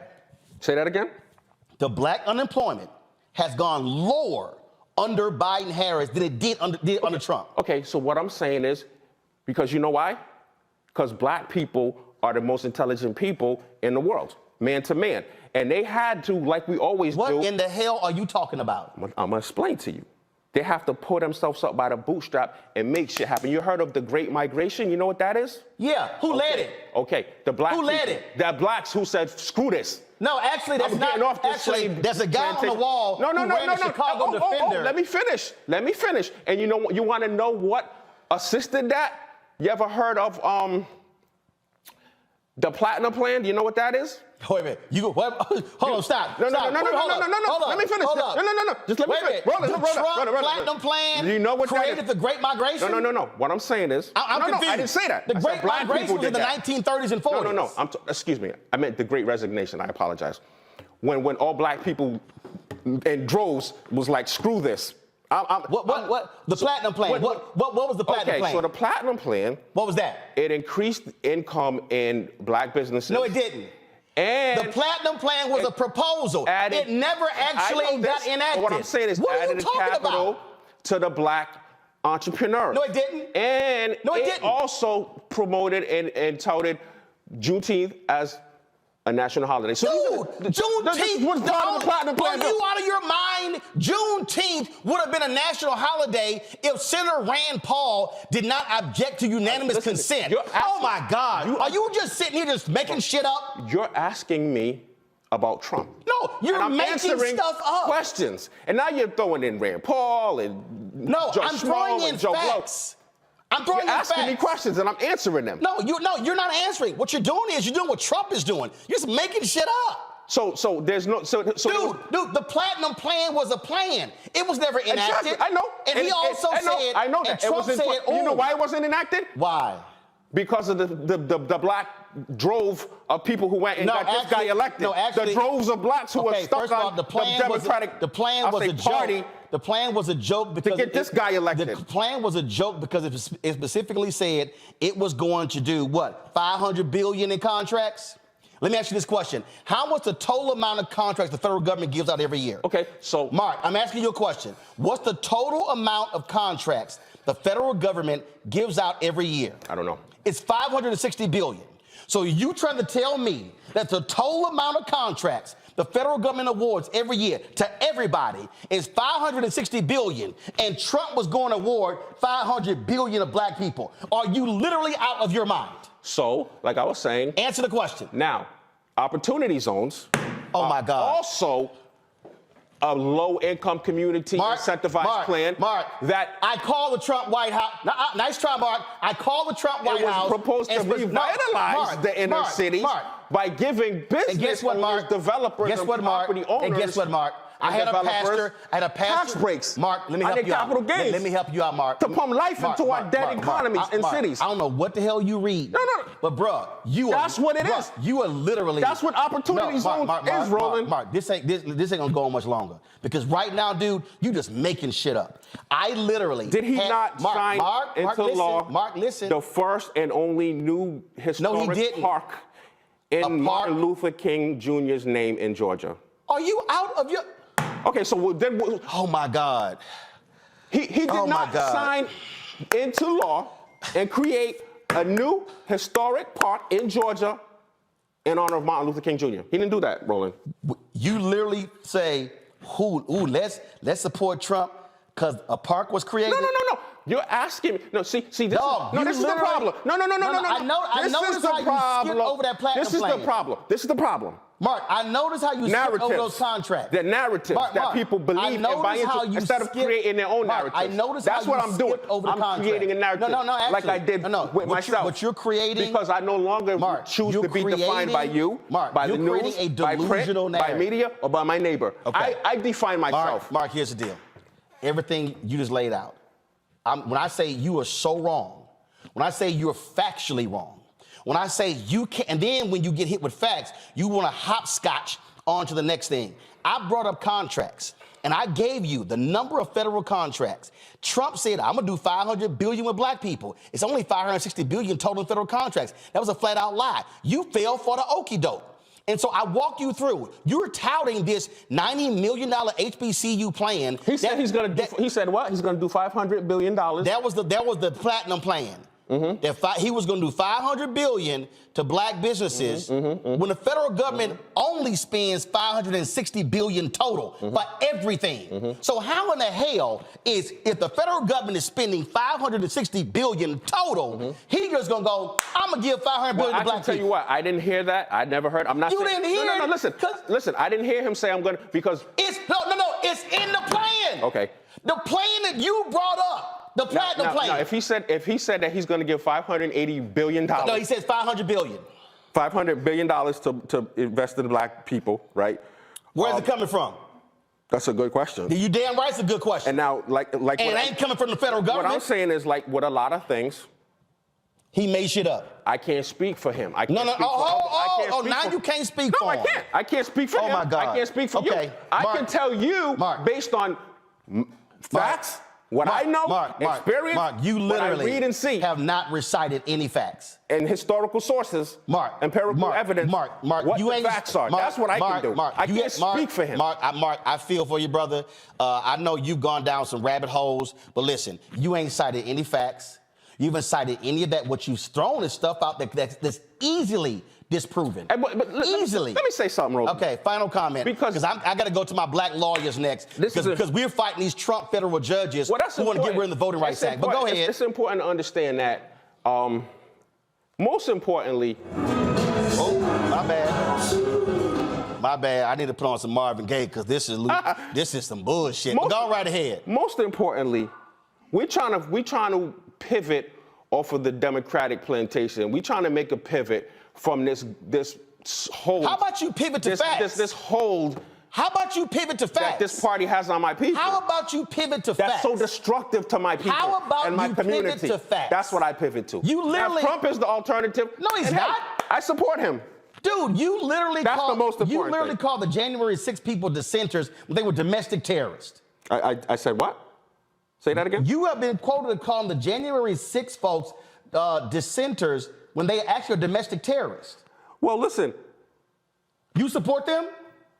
I stand in solidarity with any American brother or sister, like I said from the very beginning. You going stand in through hard solidarity with the times. Oath Keepers? That's going through hard Do you times. stand in solidarity with the Oath Suffering. Keepers? Mark, That's because do I don't you take no stand in pleasure in any solidarity with- American brother. Mark, Listen, this Mark, is the thing. I'm asking you a question. I know how Do people you feel. stand And in solidarity with the Oath Keepers? Listen, Yes or no? I have empathy for black people, right? Because how do you think you I feel in my stand in solidarity community? with the Proud I have Boys? been castigated throughout my community and Say family dog. and friends. So here's the Okay. thing. But I know how they feel. I understand. Mark, and guess what? Because they hate Trump. But guess what? There's no future in that. There's no future in that. I know how you feel. No, ain't no future in this country if that lying, narcissistic insurrection is allowed back in. You literally have called the January 6 people dissenters. These are people who were domestic terrorists. These are people who were angry that black people voted. Donald Trump kept trashing black people when he would say Atlanta, Philadelphia, Milwaukee, and Detroit. You had a Republican. I'm not done. You're making such Mark, a broad stroke. No, I'm not. That's like they did at BLM in the summer of love. Every BLM Donald supporter Trump is a literally rioter said- and a looter Donald and Trump an literally anarchist. said, okay. It's the same thing. So you think the people who've been convicted, they should be let free? No, I think that there's a justice system, and I think they're going through the course like all my there's people a had to. justice system. Like all my people had to. Doesn't make it right or moral. There's a justice system. I believe it was a setup. And I believe it could have been stopped. It could have been it was a prevented. setup. Of course. You think we would have got that far? So January Of course 6th not, was a Roland. setup. Of course it was. Okay. They could have stopped that like Okay. that. That Gotcha. could have never happened. But why? It wasn't a good look. Well, for them guess to what? stop You it. couldn't stop it when Donald Trump wouldn't It allow the wasn't a National good Guard to look. become So now out. they're handing out cases like Halloween candy, and you don't see a problem with that. You get 20, you get 20, you get 20. Hey, okay, let me you be guys, real clear. okay, you stay in your comfortable, Mark, I'm going to be on record. I got zones. no problem with the racist Oath Keepers and the Opportunity Proud zones. Boys going to jail. Yep, there you go, trying to change something. All right. No. Hey, listen. Like I said, I take no pleasure in any suffering. Mark, last point here. Period. Because I got some lawyers waiting. Here's the whole deal. I'm going to give this last one, since you keep yelling opportunity zones. The black pastor. No, I'm saying that people. I'm saying that the bourgeois class. Mark, I want you to that's listen. so comfortable. No, I want you to listen. They don't want to see anything change, Mark, even if that means shitting on the average black let person. me say it again. They don't want to see it happen because that messes with their comfort. I'm going to give you a fact. That's why I have a problem with. I'm going to give you a fact. My own people. Mark, I'm going to give you a fact. Gave me no support when I started my organization. I didn't get an iota of support from them. Mark, you in Rhode Island. It's for the 3 same black people I'm fighting for. It doesn't matter if it's one. Is Jeffrey? That's not even the point. Listen, we for the same people I'm fighting for. I come here and all the black people tell me you need to drop BLM. No. Because you know what? They're doing too well here. When you come here, they can't relate to that. When you come here, they can't understand what the plight is of black people outside of the DMV. Mark, so they tell me drop that. Mark, when you come here, we deal in facts. Now I say I support. All people are suffering. Oh, now they don't want to have Thanksgiving with me. Now they want to castigate me and offend me. So okay, you know what? This is what I find to be funny. That's what I'm dealing with in my community. This is what I find to be funny. But I still love my people anyway. This is what I find to be funny. I'm gonna leave it on this one here. You kept mentioning. I love them anyway. No, Roland. you kept mentioning. I still go to war. Mark, I still go to bat for I'm gonna close this out. Because black is beautiful. I'm gonna close this out. You kept mentioning opportunity zones. The black pastor from Baltimore who spoke with Trump at the White House when that was announced came on this show that night. 6 months later, he came on this same show and he said it has been an abysmal failure. Before Who you talking about? What pastor? The black pastor from Baltimore who spoke. Go look it up. What's his name? He was on this show. What's his name? Mark, you can go pull it up. I'm asking you, what's his name? Mark, I'll pull his name up, but it's real simple, brother. Please. It's real simple. I want to know who you're It's real talking about. simple. If you're gonna run around spouting stuff, bruh, have some facts. Double check some stuff. Can I tell you something? Your stuff is so easily Roland, disproven. this is what it's unbelievable. Let me 30 seconds. Let me drop some knowledge real quick. You ain't dropped no knowledge. I'm gonna drop some knowledge on you. What you gonna drop? This is what y'all don't understand. People don't care about the facts. You know what they care about? Perception. because that's 9/10 of reality. And guess what? This is what I'm trying to explain. You're so concerned with the facts. Wow. I'm concerned with the narrative. I'm so concerned with the facts. That's right. Yeah, you're right. Yeah. You know what? Why? I'm not saying don't be concerned, but don't be overly concerned with them. Hold on, because while you're so concerned and beating up on the facts, guess what? People are leaving in droves and they're disavowing the Democrats and they're endorsing Donald Trump right under your nose. So what you're saying is, Roland, don't tell the truth. Be like Trump and lie. Okay. Right under your nose. All right. That's a good one to close out on. Mark, we'll see what happens, but I can tell you right now, anytime somebody come on this show, lies will be countered every time. Facts will always be spoken, and you can keep your Trump perception, but I don't live in perception or conspiracy land. I live in what's factual.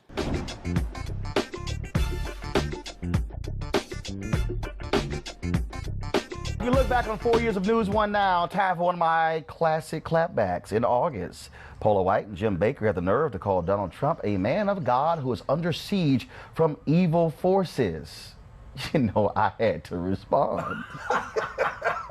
Oh, let me address you, Pastor Paula White. I'm going to take you to 1 Samuel 10, verse 17, when Samuel called the people and said, "This is what the Lord, the God of Israel, says. I brought Israel up out of Egypt. I delivered you from the power of Egypt and all the kingdoms that oppressed you. But you have now rejected your God who saves you out of all your disasters and calamities. And you have said, no, appoint a king over us. So now present yourselves before the Lord by your tribes and clans." See, that's when the prophet Samuel then anointed Saul, because the people wanted a king. Here's what we know, Pastor Paula White. The people of America rejected God. They rejected a godly man. You had the audacity to say, how can anybody withstand what Donald Trump has gone through? How about 8 years what President Barack Obama went through, when the same person who you praise questioned his Christianity, questioned his faith, dared present the birther movement as somehow he was not a full American? That was an outright lie, but you stood with that man, the same man who said he grabbed women by the vagina, the same man who said he would force himself upon women to kiss them when he wanted to, the same man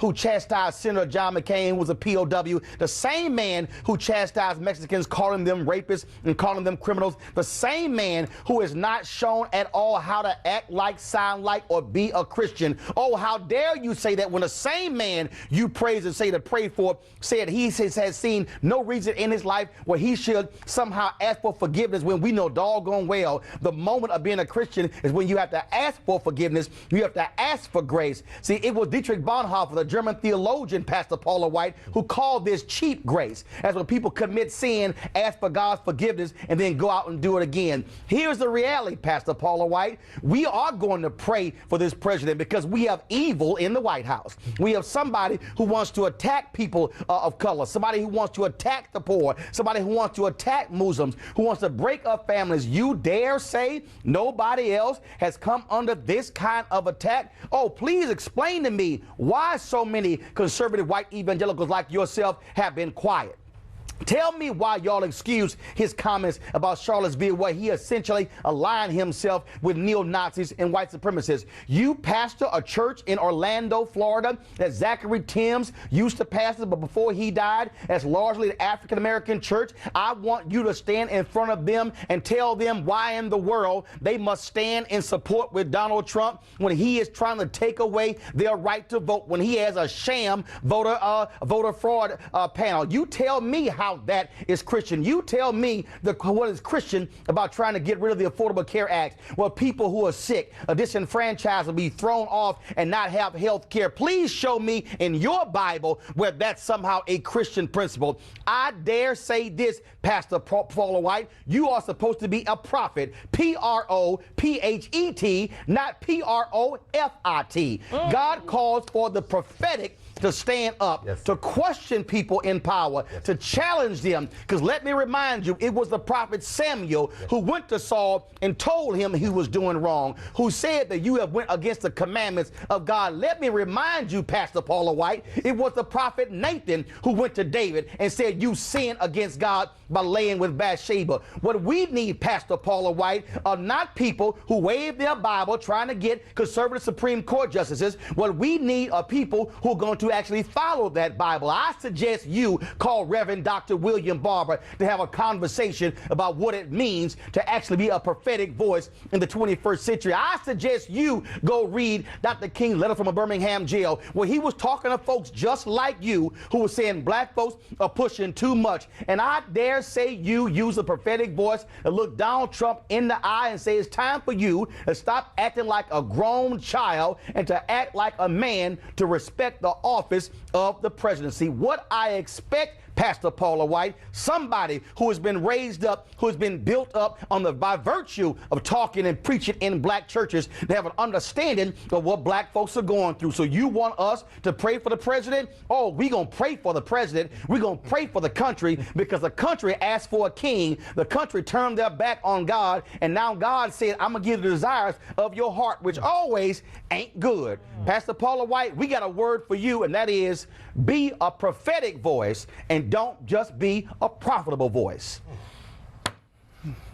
All right, y'all. So you see my Shelly, go to my iPad. This is what the back of my shirt says. Hashtag bring the funk. Greg Carr, you were here that day. Brother, we needed an organ in here. that was some C.L. Franklin stuff right there, brother. When the great sir, and people ask me all the time, is Roland reading from a paper? No, he's just riffing. Them Bible verses is in his head. No, that was on the top of my head. Look, man, Stanley says... It was amazing, but I'm gonna tell you, what kept going through my mind was, it's good that he's educating the audience, but Paula White don't care. No, but here's the deal, though. No. Trust me. Paula White got wind of that commentary. I'm sure she did. No, and Paula White emailed me. Did she? She was out of the country, and she said my stuff was taken out of the context. We got to talk when we get back. And I emailed her back, and I said, let me know anytime. And then I hit her back about a month ago saying, when are you, after the Washington Post did that big story on her saying how she's in D.C. every week. I said, oh, please let me know when we're going to sit down and talk. And she said, I'll be giving you a call. It has not happened. Oh, but trust me, it got her attention. Well, listen, I'm not surprised. Okay, let me just say this. Of course, are you kidding? Of course it got her attention. It's too powerful not to get her. It got the birds' attention. My point is that she don't care. And that's why you haven't heard from her. Well, actually, she does care, because she has already been in some serious hot water for offending African Americans and people of color. And that video, I know, went viral. They've lost members, they've lost ties. And she has a huge constituency, right? I mean, so listen, before her last incident, I was a patron of Paula White. So no, she does care, and I'm sure she's gonna follow up with you. But aside from that, she does. I need my prayer cloth. Girl, you silly. Okay, because listen, you were preaching. Well, I just had a couple things to say. Just a couple things to say. Appreciate the good like word. I say, I was a little hot. And Greg is right. I don't write these commentaries, y'all. So if I see something, it's kind of like, give me a few minutes.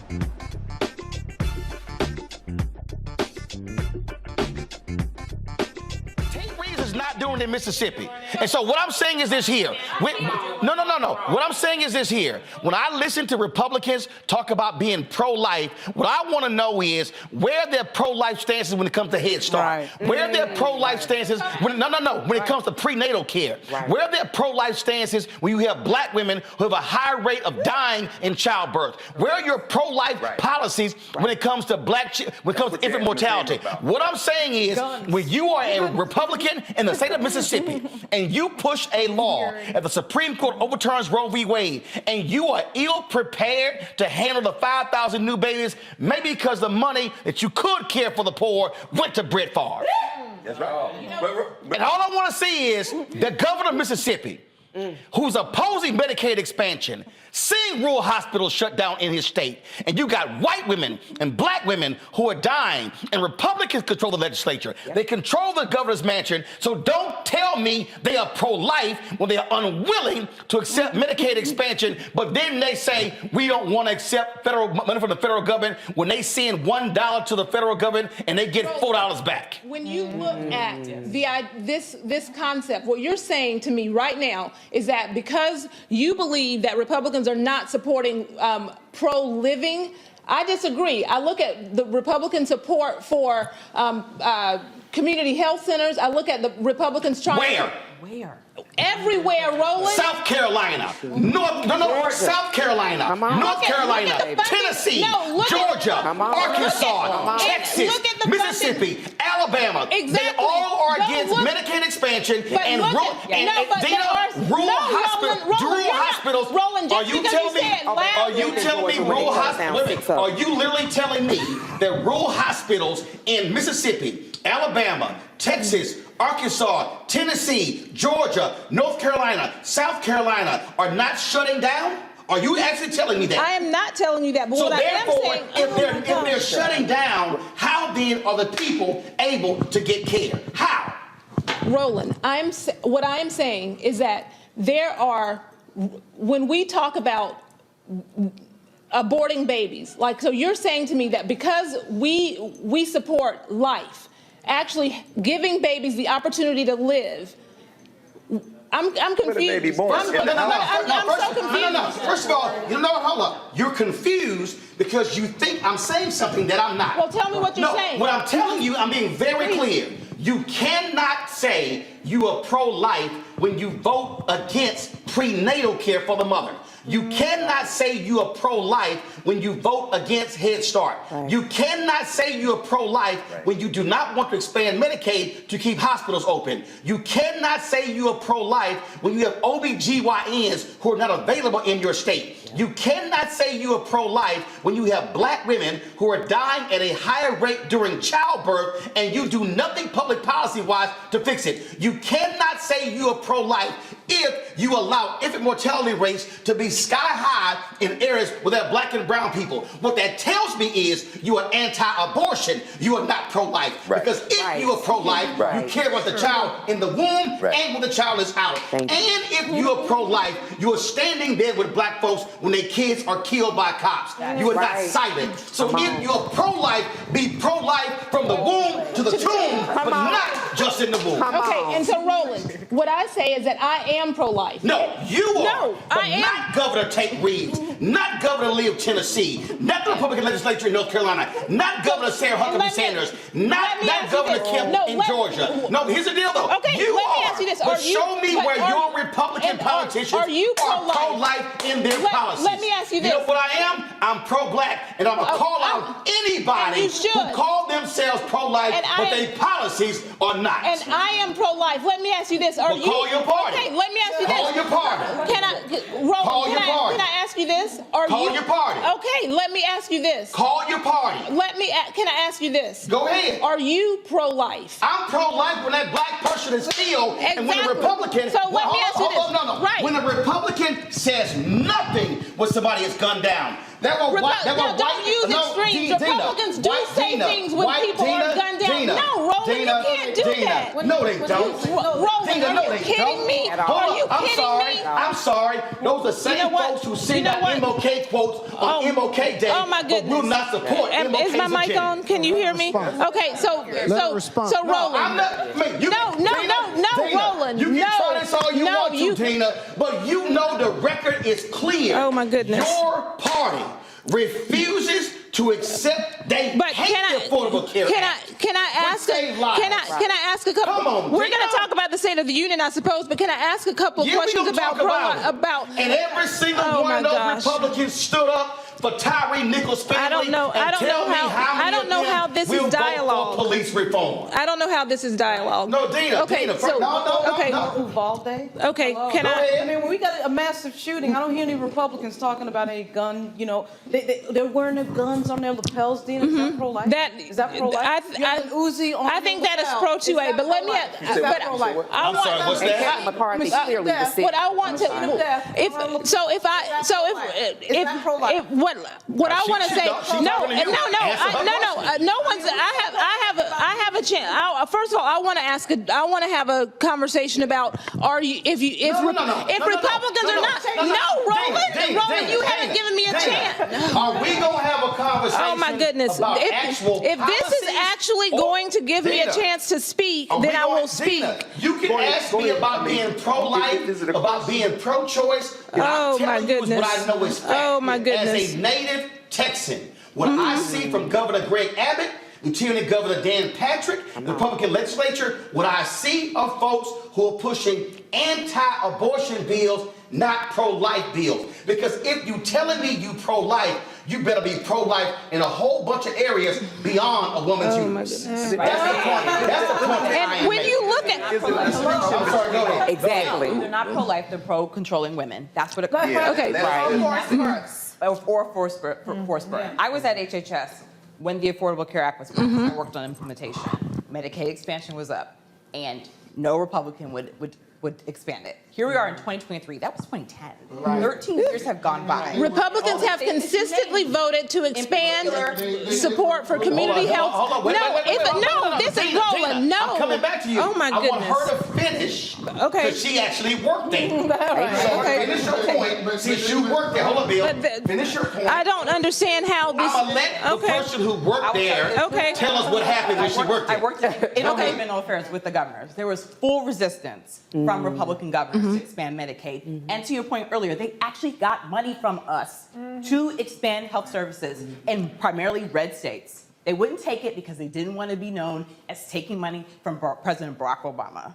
So if you can say, you're going to say you're pro-life, but you're going to let your community health centers fall, you're going to let women die, forcing them to give birth, drugs are going up, and you just didn't care. Now, they tried to make it a partisan issue, but it was about health care. And to your point earlier, the Affordable Care Act actually did benefit those people in that audience. Right. And Republicans have consistently... It helped primarily black people get access to health care. Okay, Bill and Dina. Bill and Dina. Okay. You're going to talk, Dina. Dina, you're going to talk. Okay. But Bill's going to talk. But they went further. The act also said the states, will set up exchanges so that people can buy health care.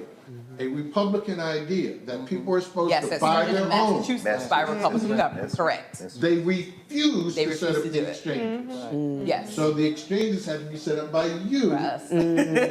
Yes, which was also difficult, as you all may remember. But we recovered. And then the issue was, it was considered, what was the word that they would say? Like, it was weird. It wasn't, it wasn't real healthcare. It was fake plans. And they did that with red states and states out west with many Latinos who needed healthcare as well. And it was very interesting how up here in the Northeast, we all had healthcare. We had really good plans to choose from. When you went south, you didn't. And our people continue to suffer. Republican governors just turned away. And we tried our best to make sure we got people enrolled in health insurance. And this is one of the points Biden mentioned tonight in his speech. He did. Republicans have consistently been in support of expanding support to community health centers. So you're saying that when you were at HHS... Absolutely not. When Barack Obama was president, they wouldn't do anything Barack Obama wanted to do. Are you kidding? Republicans... So legislation to support community health centers was that was a key part of the act. Okay, well... A key part of the act were the community health centers, and I was at the Department of Labor at the time, and a key component was to train people for those health centers, and including training people. This was in the law. Okay. We worked on this. Hold on, I'm confused. Let me just say this. I'm confused. I'm confused. Go ahead. I'm sorry. I'm confused to have two people that were there. They were there. You saying that ain't true. I am as well. I'm confused as well. Last point. So to your question about, or your statement about Republicans caring. So when we left, when Obama left office, when our administration left, there were many people in our departments that were specifically designed to implement the Affordable Care Act. They all had to get removed. They all moved to different offices. And many of my friends, people who are career, when Trump came in, yes, sorry, thank you, I did not make that point. When Trump came in, we don't need to continue that work. Remember they stopped even advertising, signing up for the Affordable Care Act. Yes, it was very low key, and my former colleagues and friends, they were miserable because they couldn't actually do the work that they were brought in to do. So if they're telling you they turned the money down for Medicaid expansion, they turned the money down for community health centers, what are you talking about? The GOP supports it. Is it in utopia? No, I'm talking about very specifically, and this is what, I don't want to speak to things that you clearly worked there and you have an expertise and a knowledge that I don't have. But what I will say is that what I want to understand, and we will post this because we're Black Press as well. So at bpalivewire.com, I respect you, and you clearly you've worked there. But what I want to understand is when Republicans made these overtures to not accept this money, I want to understand, because we always have areas where you accept it and something else. Like, we want to make sure that there's a standalone, that Republicans can support community health centers without the stipulations. And I don't so all of these, I don't know. So all these years that I have been even as I sit and meet with legislators and they talk about the 13,000 community health centers that are championed, instead of organizations like Planned Parenthood give the money to community health centers. So if I have been Planned Parenthood is not. Planned Parenthood is a community health center. Planned Parenthood is a community service they provide, but they do health screenings. They do. But the greatest proportion. No, wait a minute, Roland. You're gonna have to Roland. But you had okay. Hold up. You know, Now let's be real clear. This is your show. I get it. Let's be real clear. I am not the one to say no to. Okay. Now I'm letting different folks talk, but never tell me no. So when you're talking about community centers, okay? I can understand. You were speaking about, which is totally different than what she's talking about, and again, we're talking about what Bill is talking about. The resources that were in there. When you say, oh, we don't want stipulations, that's the whole point. So what you're trying to say is, oh, just give us that little piece we want right there and nothing else. But here's the reality. That ain't how Congress operates. The reality is, this is not the unrestricted funds of COVID, like Biden talked about. This is looking at the health of the people in that state holistically and universally, and not just what y'all like. Dina, let's get real. The Republican Party was against the Affordable Care Act. Period. Well, of course. We want to play these No, I'm not going to say that. Did I ever say that they were not? And we saw tonight, they are against lowering prescription drugs. I never said that the Republicans. Get back to the big point about pro-life, pro-choice, and pro-life and pro-health. I mean, how is that pro-life? Let's deal with this here. Back about tonight. Again, explain to me. I still want to know. Why is the Republican Party against lowering prescription drugs? I don't think that the Republican Party is against lowering prescription drugs. I think that the question is, how are we going to pay for it? Right. But this is a great point. Again, this is the great point. Greg. I'm just going to say this real quick. He was speaking there tonight, but he's really putting in the clips for the war over the next 24 months. Let me be very specific. Right. When he first, and me and Eric were laughing about this, whoever wrote that section in there on those junk fees needs a raise. Yeah. See, what's going to happen is, imagine this, there's going to be a 2-minute ad with people frustrated at the airport checkout line, with people looking at their cable bill, because he don't know a damn thing about paying no cable bill. But he's talking to very targeted, it's almost like micro-targeting voters. He didn't spend a lot of time on the culture wars, abortion and all that, because that's not going to poll well. But what he seeded in there, the class warfare he snuck in there, when it comes to quadrupling the taxes on the stock buybacks, was for a commercial on rising gas prices. Because they're going to see somebody at the pump, somebody word, and then Joe Biden's voice going to come in and say that I am going to tax the people who he's giving $200 billion in profit. Exactly.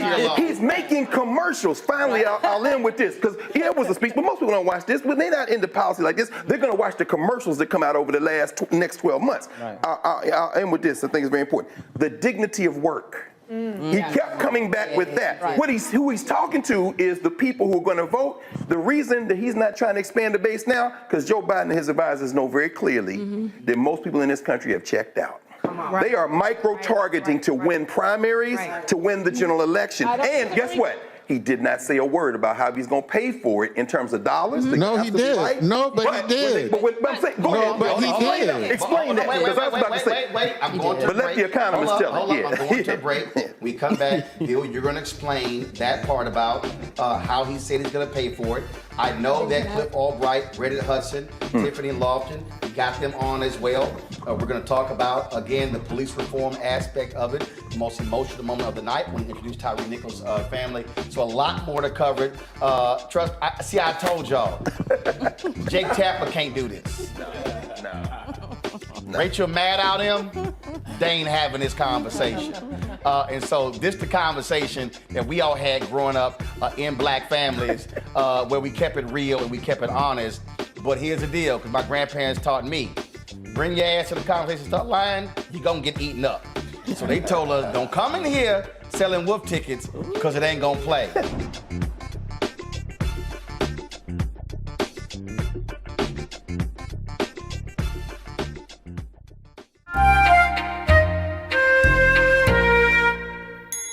All these white journalists, like Howard Kurtz earlier, Malik was like, well, you know, journalists need to be very careful saying that it was racist because Trump issued denial. Like his ass don't lie. I'm like 10,000 confirmed I'm like, lies. he known to lie. You acting like, oh, well, he issued denial, so I should take into account his denial.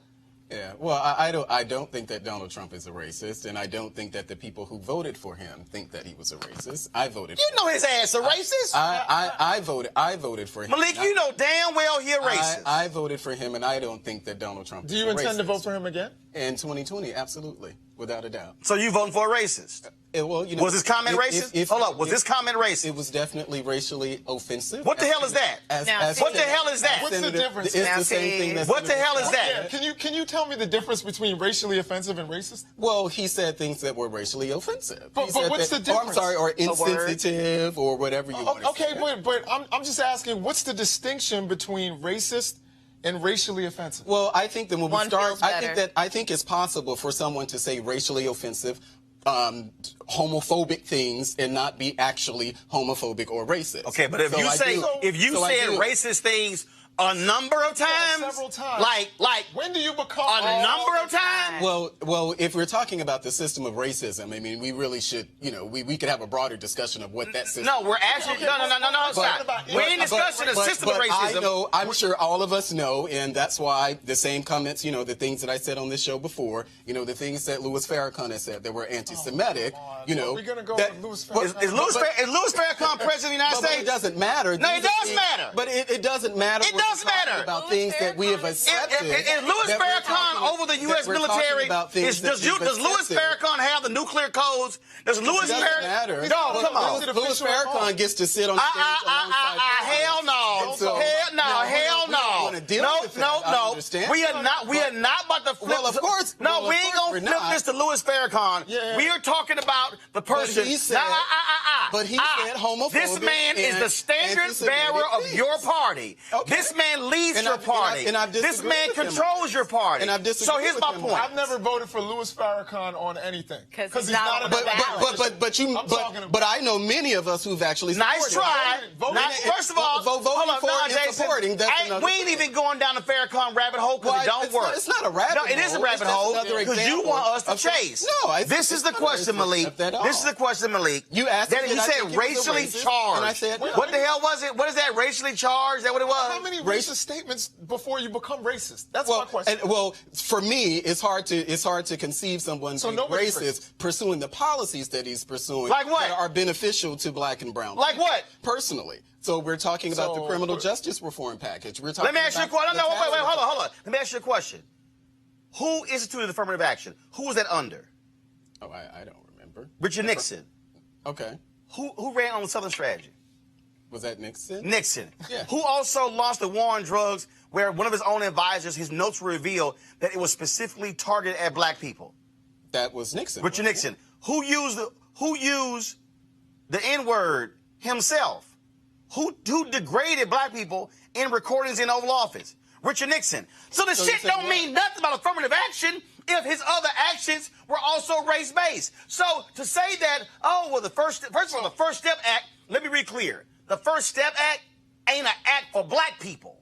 It's an act for anybody. Well, it's part of a criminal justice reform package. And so if we're judging him by the same standard that Obama and any other president. So his immigration policy helps black and brown people? Well, you mean black people who are here? Black and brown people? You're saying that his immigration policy, TPS, sending Haitians back to a place that was violent and where they had Well, no, I don't. Hold on. I Not don't- just Haitians. I don't also think that our trying to immigration cut the policies- rug underneath from Liberians who were in this country, calling those countries shithole countries, making it clear and I that he disagree wanted with that. more visas for white But I immigrants. don't think the immigration So I policies understand are you racist. disagree with that. No one's calling you a racist. I don't think the My question immigration is, policies are when racist. does someone become racist? If they made several racially offensive statements, you know, when honestly, it's like if you cheat on your girlfriend once, when do you become a cheater? If you've cheated 17 times. You know, Well, when can we call a spade a spade? That's my question. You can, but I think we use. Okay, so he's a racist. But do we agree? But no, we don't agree. And I don't agree with the comments that John Lewis said, because John Lewis also said similar comments about John McCain. And of course, we're Say not what? gonna- Well, Hold on, say what? You don't remember the comments that John Lewis What did he say? He said that voting for John McCain would take us back to the days of George Wallace standing in the schoolhouse door. And he what line? So now, if you are advancing policies, if you are advancing voter suppression policies, you're taking us back to George Wallace's day. Was that what John? Yeah, okay. Is that what John nice McCain try. was doing? Nice try, Malik. Because he said the same thing about Mitt Romney. Nice try, but this is real simple. You voted for a racist? Yeah, and you're going to vote for a racist I'm again? going to vote for him in 2020. Right, and the reality is, what that says is, you don't give a damn what he has to say about black people. Well, that's your opinion. No, I'm black, that's what it's revealing. I'm going to die, and I'm going to die black. So the fact that you also ain't got a problem with your Mississippi Confederate flag. But you're not going to challenge my blackness on this show. No, I'm not. Hold on. I'm not. Because you can't tell me what I'm concerned about as a black man. I'm not. You can't tell me what I'm concerned about as a black man, or I can't be concerned about black people because I'm voting for Donald Trump. So what I said is you're voting for a racist. That's what you're doing. Well, that's your opinion. And that's what you know. That's a fact. Well, that's your opinion. What you're doing. That's your opinion, and I just disagree. So, fact of the matter is, yes, you're voting for a racist. You voted for a racist. Despite whatever you're going to still vote for a racist, and that's undeniable.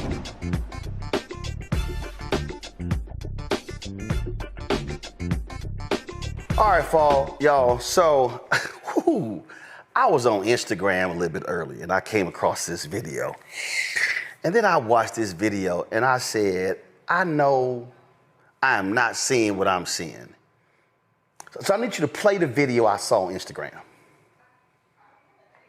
I need you to, y'all don't have the video? I sent you the link to, okay, all right, let me play the video myself. Because y'all, I saw this video, when I say I was hot, when I saw it, I said, I can't believe what I'm seeing. This nonsense that I'm seeing from this person right here, posted on Instagram. And I'm like, I know that is not who I think it is, posting what he just posted. And then I looked at it and I said, oh, that is him. I can't believe he posted that video. So let me go ahead and show y'all this, because I want y'all gonna trip. Y'all gonna trip.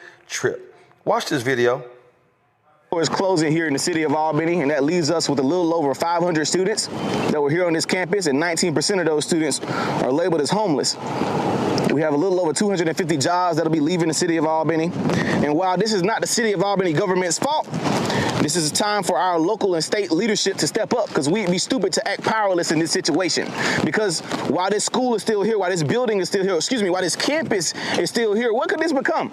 Could this become a Southwest Georgia regional hub for trade skills training? Could this become something major that the city brings on to start training workforce? Because if we're training workforce, then we can invite industry to come here. But if we don't have any workforce for industry, they'll never come. But if Doherty County School System could train workforce in adults, why can't the city of Albany do the same thing? So my question to leadership is, are we going to allow this opportunity now to pass us by? Or are we going to lead? Are our leaders going to lead? And if they don't want to lead, they need to step aside and let somebody else do it. Oh, he said that if our leaders are not going to lead, they should step aside and let somebody else do it. That's interesting. Now, when I saw it, I remember when he came on this show after he was going at me on Twitter when he was supporting the Republicans in Georgia voter suppression bill, and he was talking shit with another black conservative. Then they say, well, he ain't gonna never put us on the show. And I invited his ass on the show. Then he tried to change his tune when he came on the show. Roll it. Joining us right now is King Randall One, founder of the X for Boys organization based out of Georgia. So, King, explain why in the world you're conservative, correct? Yes, sir. So please explain to me why this bill, why Republicans are pushing for a voter suppression bill when last year we saw record turnout in Georgia, record turnout. So why would they want to restrict voting when you just had record turnout in Georgia? Well, let me start off by saying you had me mistaken. I'm not a Republican. I do consider myself conservative. No. Actually, I didn't say Republican. I said you're conservative. Okay. I said you're conservative. Right, absolutely. That's what I said. Right. Yeah, I was saying that because you called me a Republican on Twitter. However, with this particular bill, I don't consider voting my particular fight. I do consider voting an asset to us and maybe something we can use as a tactic to help. But as far as us pushing voting all the way out, like voting is going to be some systemic change for the black community, to me is not the way to go. If you look at the human anatomy of the body has its many different parts. And I do respect you guys' fight, in regards to voting, but I don't consider myself fighting for the right to vote that much. Because do you not vote? We hadn't got anything. Do you not vote? Government. Yes, sir, I vote, absolutely. Okay, so when you say you guys' fight, first of all, there are multiple fights, there are multiple issues we can be concerned about. Voting is one of those issues. Are you not concerned that Republicans in your state are trying to restrict access to the ballot for no reason other than they are pushing the lie that Donald Trump also pushed? Right, absolutely. I understand exactly what you're saying. However, again, that's not my fight. I believe. No. I asked you a question. And the question is this here. Do you believe Republicans in your state are wrong to be pushing this voter suppression bill? Can you give me the list of things that's all on the bill? Because I know you said the voter ID. Well, no, here's a perfect example. This particular bill. What was funny is he was defending the voter suppression bill on Twitter, but he didn't think I was going to invite him on the show. So let me tell you what he did. He then posts that video. He edits the video. And then, I'm building this school. Black man should be helping me build my school. And in the same Simple Simon Negroes I called out earlier, they were all like, that's right, Roland Martin, that's a shame. You should be ashamed of yourself. You should be supporting this brother at his school. Oh, that's right. Them Negroes were sitting here sending him money. And then what he did is he got on Fox News and Lawrence Jones had him on. Then the white conservatives jumped on him. And so he starts raising money. And so anytime he's mentioned me on Twitter, it was all about raising money. They were after me for 2 years. I was dissing this brother and all sort of stuff along those lines. And I'm like, okay, that's interesting. And so here you now have King Randall now complaining about a program, jobs being cut, and how that's hurting young folks. And that's interesting because the program that he's speaking about, that very specific program in Albany, Georgia, he's talking about, go to my iPad. This is the story right here. U.S. Department of Labor pauses Job Corps Center operations. So the very program that he is complaining about has been stopped by the Trump Department of Justice. Now, here's what I don't understand. Matter of fact, let me go ahead and play this again. Because, see, I love it when somebody calls out leaders, but they don't really call out the specific leaders who they talking about. So let me just go ahead and play it again, what he had to say, because he was just so incensed that this program was being cut because it was vital to providing jobs for young people. Listen again. Let's do it.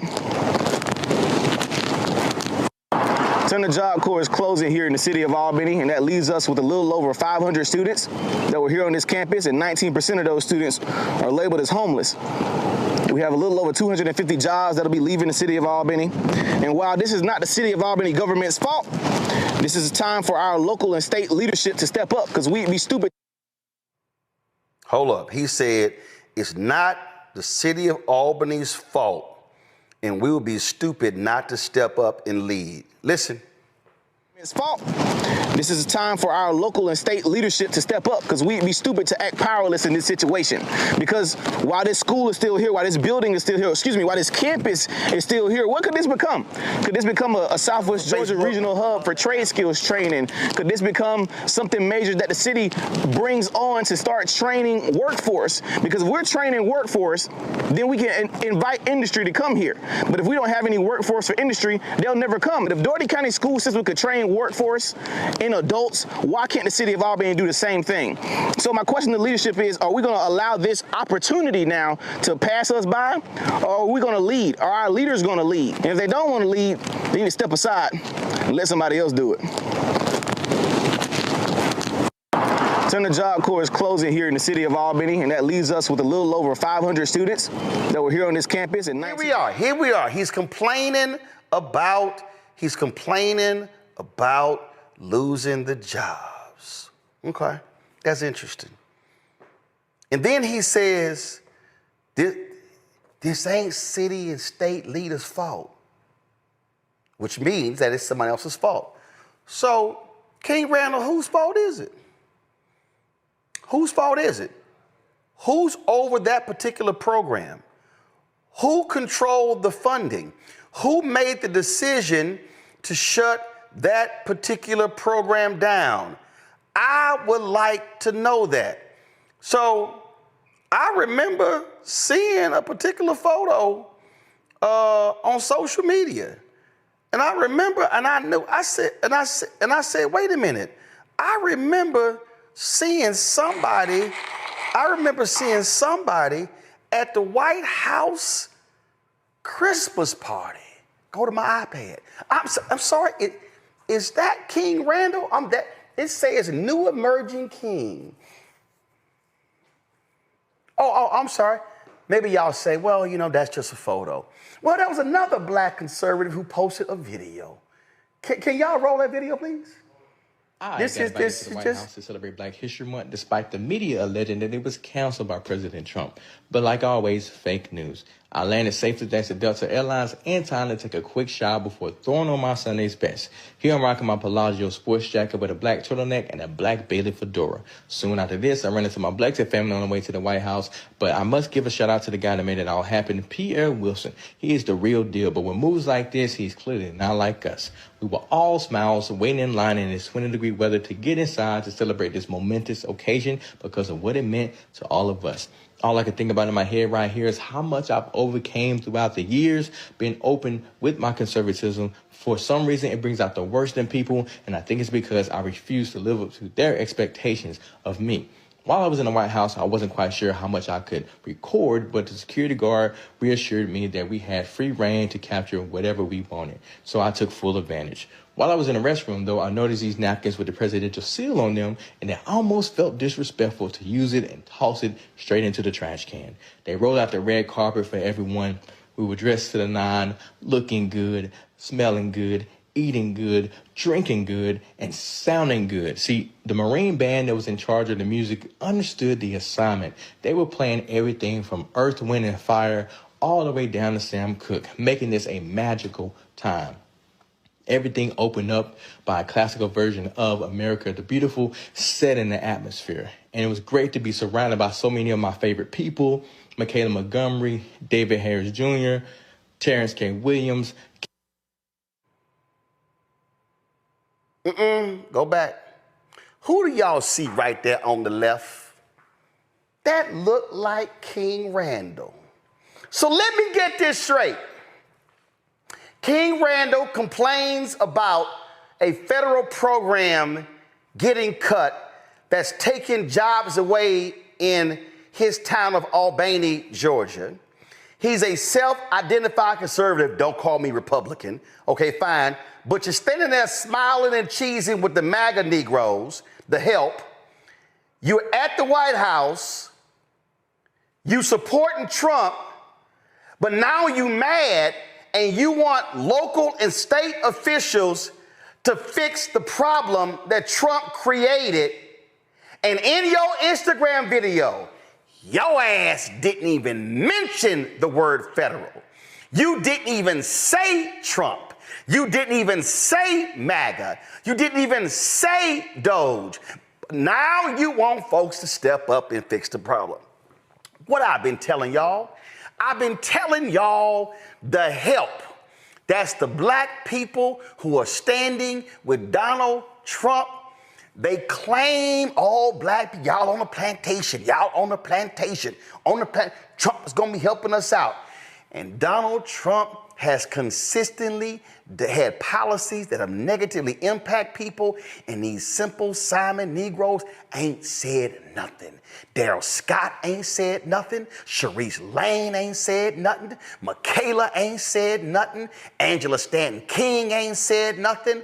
We can go. Joseph Pinion ain't said nothing. Terrence Williams ain't said nothing. David Harris Jr. ain't said nothing. Byron Donalds ain't said nothing. Tim Scott ain't said nothing. Wesley Hunt ain't said nothing. Burgess Owens ain't said nothing. I can go down the line. But now y'all complaining. Trump has sat here and got rid of the settlement to impact the sewage backing up in the yards and the homes of black people in Lowndes County, Alabama. Said nothing. Said nothing about canceling the lawsuit against the petrochemical companies in Cancer Alley in Louisiana, where black people are dying because of that. The help ain't said nothing. So now you want us. Now you want to call on folks to stand up and fix the program. Come on, King Randall. You're supposed to be big and bold. You're supposed to be a big man on campus. Why is it you won't even say Donald Trump? You won't even say MAGA. You know why? Because y'all scared of your daddy. Because y'all scared he not going to invite y'all back to the White House. And see, y'all love talking about, but y'all won't say nothing. Oh, trust me, I lit Obama up on several different things. I did the same thing with Biden. See, I believe in accountability. I don't just sit here and say one thing, but see, they real quiet. All this stuff that's negatively impacted black people, all of them are quiet. They ain't saying nothing. Not a word. So come on, Randall. I dare you, Randall. I dare you to call your boy Lawrence B. Jones at Fox News, who's down on the morning couch, and say, Lawrence, can I please come on to make a personal appeal to Trump to restore the programming for this, the funding for this program so we don't lose these jobs? I don't think that's going to happen, because you know why? Because see, Lawrence B. Jones ain't trying to be on the bad side of Donald Trump, because they all trying to kiss that orange MAGA ass.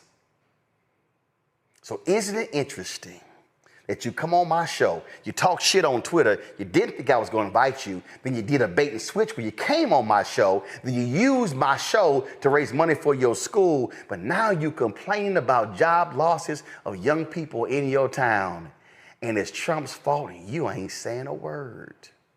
Ain't that interesting? I guess that's how it goes these days, Michaela. The help is quiet when it's time to speak up. I mean, that's why I wonder why. Melinda, I'm sorry. It's okay. It's okay. You were going off about Michaela. You're living rent-free in your head. You're upset. I get it. But no, I just think it's funny that people like us are apparently on the plantation, but we're not afraid to actually criticize our party or people that we vote for, but they will not say anything about Trump when it is explicitly his fault. I just looked it up. It's the Department of Labor, and it's about his budget. That's why they cut the Job Corps program. So it is directly a result of him voting for Trump, and he doesn't want to have to reconcile with the fact that he was a part of the problem that made this happen. No, Michael. Well, Roland, we tried to tell him, and how many times have I talked about this document on your show before? Okay, this deals with the policies of the Biden-Harris administration that help black people. The Biden-Harris administration advances equity, opportunity for black Americans and communities across the country. Okay, this documents that. And right now, Donald Trump is wiping out the advancement that African Americans have made going back to the 1960s. On day one, he revoked Executive Order 11246, which was affirmative action. On day one, he revoked Executive Order 11985, which Biden signed on his first day in office, which put in motion all this that happened because that executive order dealt with equity and that immensely helped African Americans. So yes, it's good to have an independent school. We've been doing that for decades, independent schools, but we have to understand how politics impacts every aspect of your life, and your understanding of politics is directly related to your understanding of history. So there's a lot of people talking about politics that don't understand history. Matt? I don't have anything profound to add, but all I'll say is that I think it's a missed opportunity because you think, if you look at this from a nuanced perspective, I mean, this is an opportunity, right, for local people to, invest in this lost job program. But the issue with that is you don't have credibility if you don't call out why the job program was lost, which is your point. And that's the issue that I see here. I mean, it looks like this brother theoretically is trying to do something good in his community, but you lose credibility when you don't say why it's no longer there and why your desire to have proximity to power is more important than the actual things you claim to stand for, which is, having jobs in the community. You should be able to say this is gone because of a Trump policy, the same way you would surely say if that program was lost under Mr. Biden's administration, that this is no longer here because the Biden administration took it away from you. Unless you're willing to call a spade, you aren't credible. And I don't see why you wouldn't do that here. But I understand you got to kiss the ring. And that's what we're seeing conservatives of all colors do. They're all afraid to call out Trump. They're all afraid to call out his insanity because they want to keep that proximity to power. And that's why y'all need to go ahead. Y'all got our t-shirt. That's why y'all need to get our new shirt. Hashtag we tried to tell you. FAFO 2025. That's why we got that shirt right there, because probably 2025, a bunch of y'all fucking around and y'all finding out real quick. All right. Somebody in the chat room said, damn, Ro, you on one today. Yes, I am.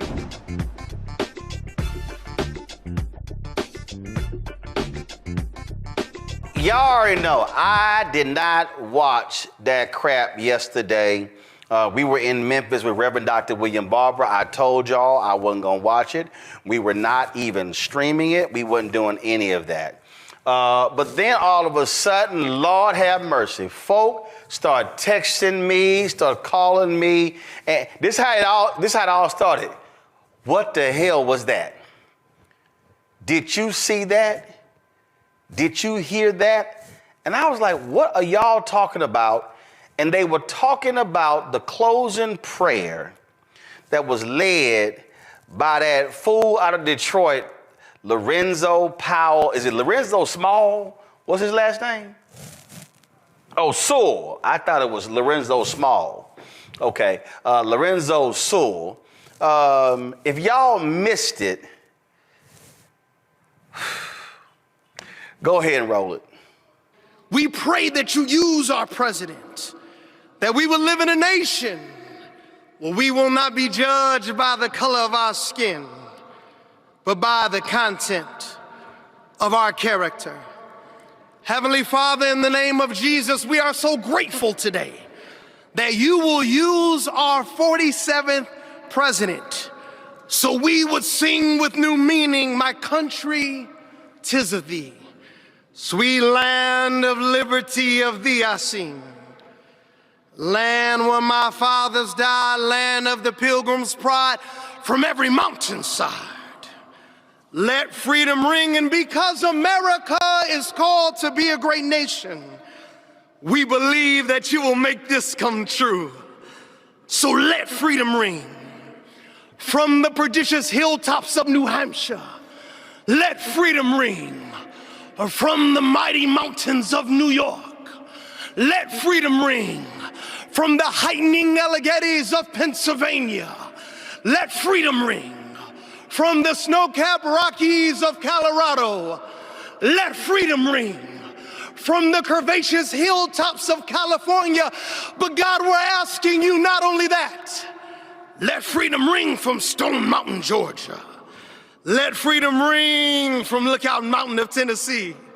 Let freedom ring from every hill and every molehill in Mississippi, from every state, every city, every village, and every hamlet.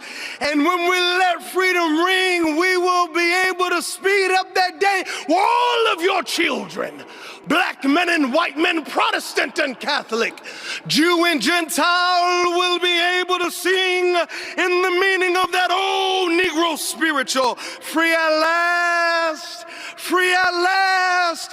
Thank you, God Almighty. We are free at last. If you believe where the Spirit of the Lord is, there is liberty. Come on, put your hands together and give your great God great glory.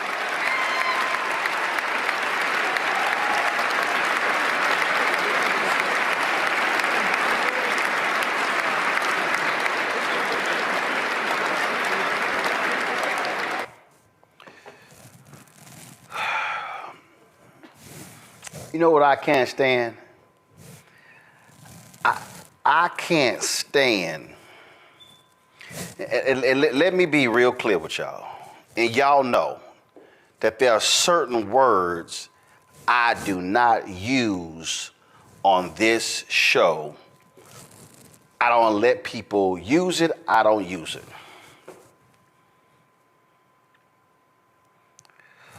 But that absolutely was a Sambo impersonation. That was a minstrel show. That was a damn abomination where that ratchet ass so-called preacher would dare use the words of Reverend Dr. Martin Luther King Jr.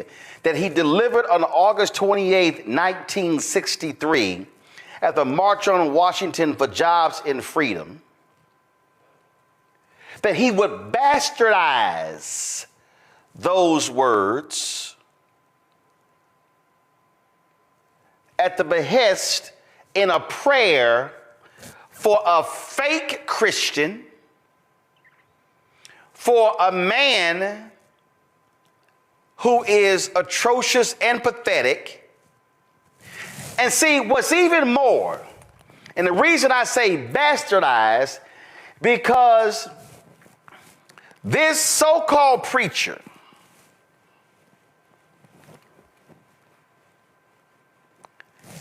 skipped over what King said at the top of the speech. Skipped over voting rights. He skipped over the check stamp insufficient fund. He skipped over police brutality. See, what he did is what all these other white Republicans love to do. They love to talk about the bottom of the I Have a Dream speech. They love that part, but they never want to deal with the real stuff in the top. See, they don't want to deal with the reality of what folk are facing. No, what he'd rather do was do some fake ass audition for Juilliard or some acting school by standing there and waving his hands and just all of this. He reminded me of Spike Lee's movie Bamboozled. Roll it. Make headlines. The Huxtables, Cosby, a genius, revolutionary, but we can't go down that road again. The network does not want to see Negroes on television unless they are buffoons. Have you ever thought about just quitting? I have a contract. The only way I get out of that is if I get fired, and that is what I intend to do. I know you're familiar with minstrel shows, variety shows, like in Living Color. Right. That was dope. Man Tan, the new millennium minstrel show. We're gonna need a little more money for this. This could be bigger than Friends, Ally McBeal, even my boys Amos and Andy. Damn. You're putting white actors in blackface? We're using black actors with blacker faces. Hollywood! Hollywood! Hollywood! Show this fall. Right on, man. Yeah, great show. You won't believe what's coming to your television. Sleep and Eat and Mantan are lazy and unemployed. Do your stuff. But we are certainly not saying anything about the entire African American community. What's sweeping the nation? And what's coloring the way you see the world. Yo, we can't let this injustice go by, man. Not this time, man. You know what I'm saying? Nah, man. You know what I'm saying? You know what I mean? You know what I'm saying?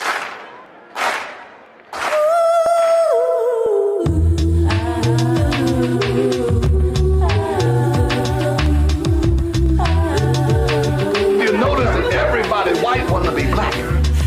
How about raising up? They all act better, sound better. When are you going to come into the light? The light. The light. Your hands are just as bloody as mine. Cousins, I want you all to go to your windows. We talking about revolution. Go to your windows and yell out, I am not gonna take it anymore!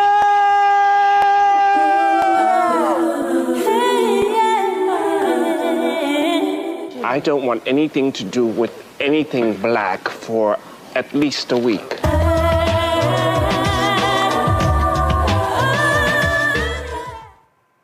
He was Mantan.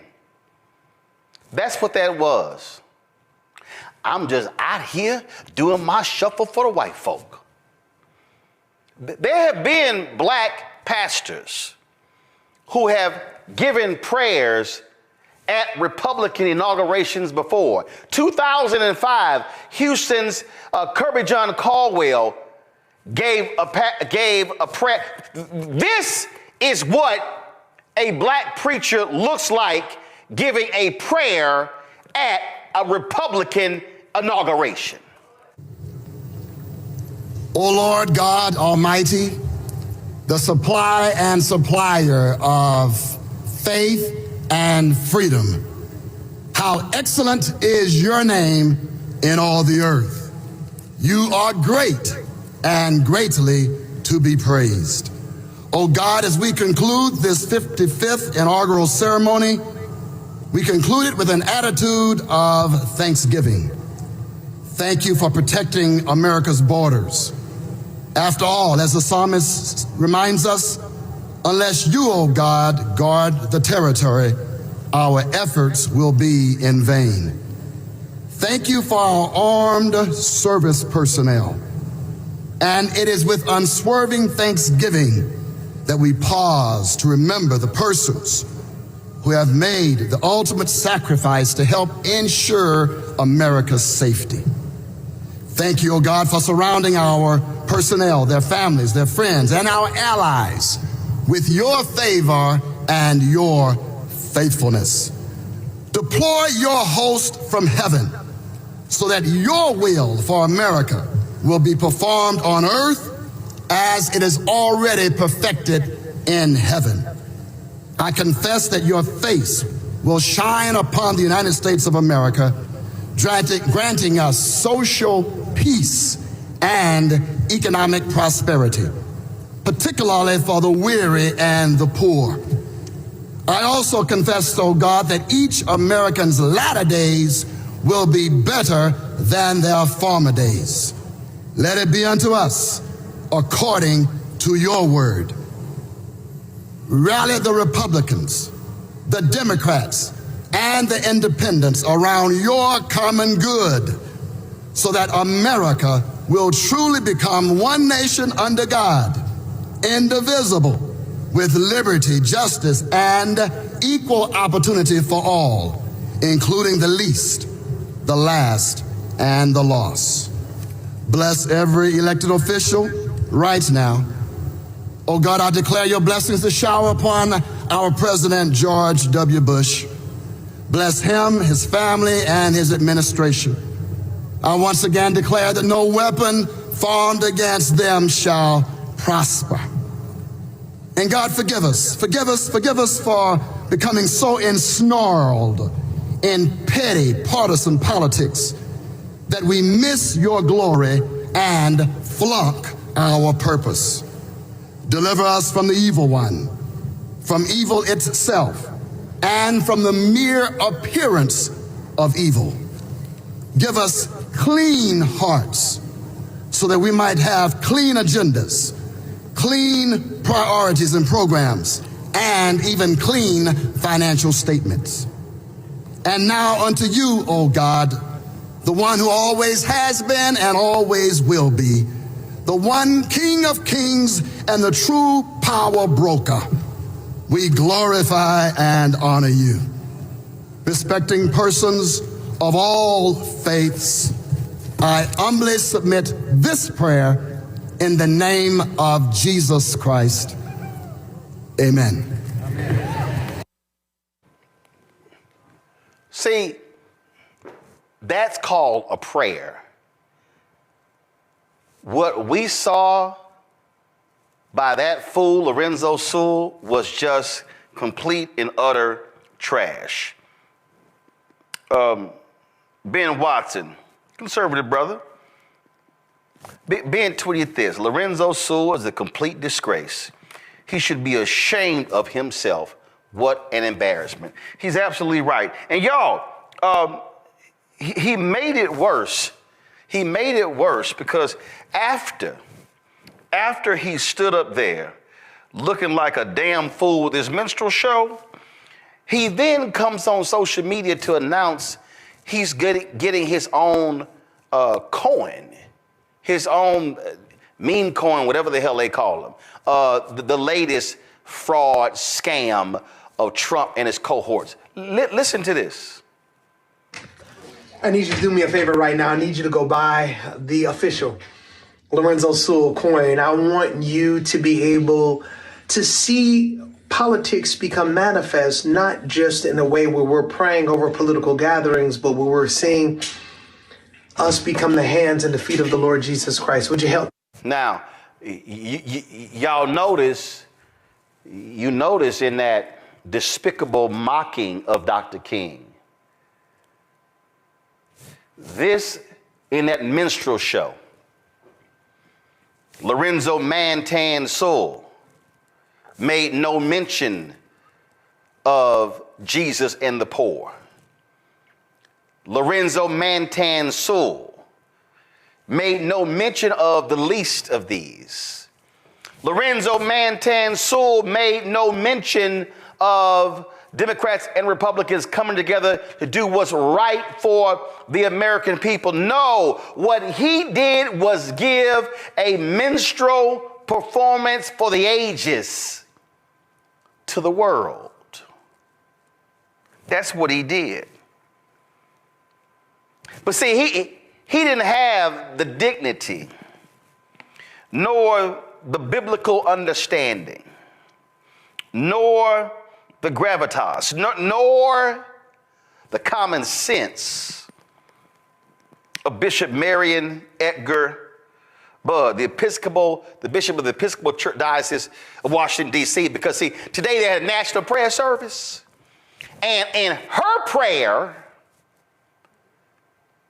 this is what she said to Trump and Vance and others assembled in the National Cathedral. Let me make one final plea, Mr. President. Millions have put their trust in you. And as you told the nation yesterday, you have felt the providential hand of a loving God.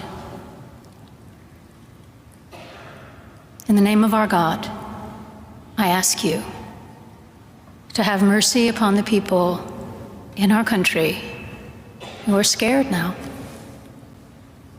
There are gay, lesbian, and transgender children in Democratic, Republican, and independent families, some who fear for their lives. And the people who pick our crops and clean our office buildings, who labor in poultry farms and meat packing plants, who wash the dishes after we eat in restaurants and work the night shifts in hospitals, they may not be citizens or have the proper documentation, but the vast majority of immigrants are not criminals. They pay taxes and are good neighbors. They are faithful members of our churches and mosques, synagogues, wadara, and temples. I ask you to have mercy, Mr. President, on those in our communities whose children fear that their parents will be taken away, and that you help those who are fleeing war zones and persecution in their own lands to find compassion and welcome here. Our God teaches us that we are to be merciful to the stranger, for we were all once strangers in this land. May God grant us the strength and courage to honor the dignity of every human being, to speak the truth to one another in love, and walk humbly with each other and our God for the good of all people in this nation and the world. Amen.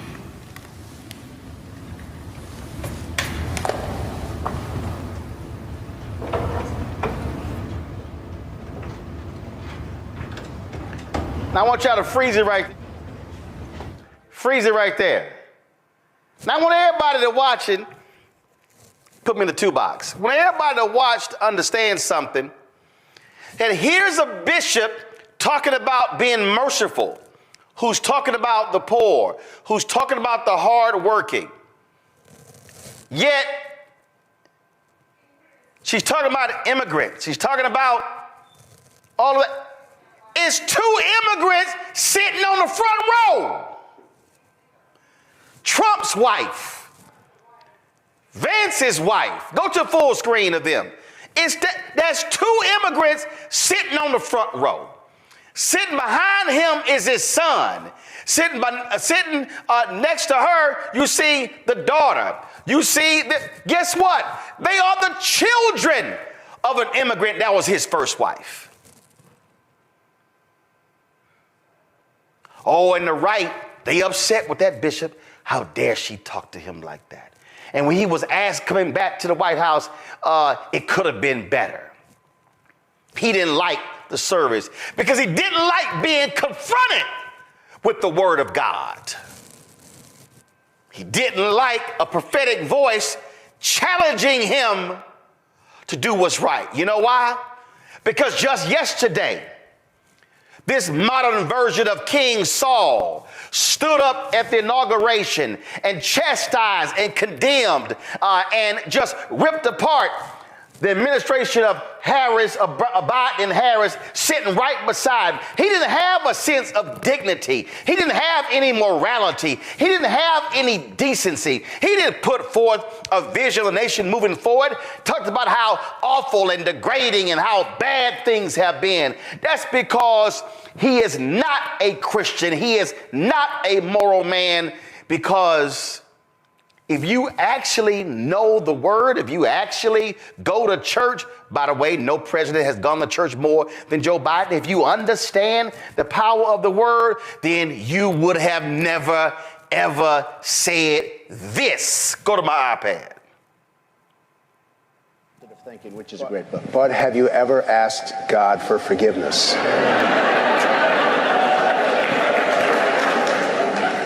I'm not sure I have. I just go and try and do a better job from there. I don't think so.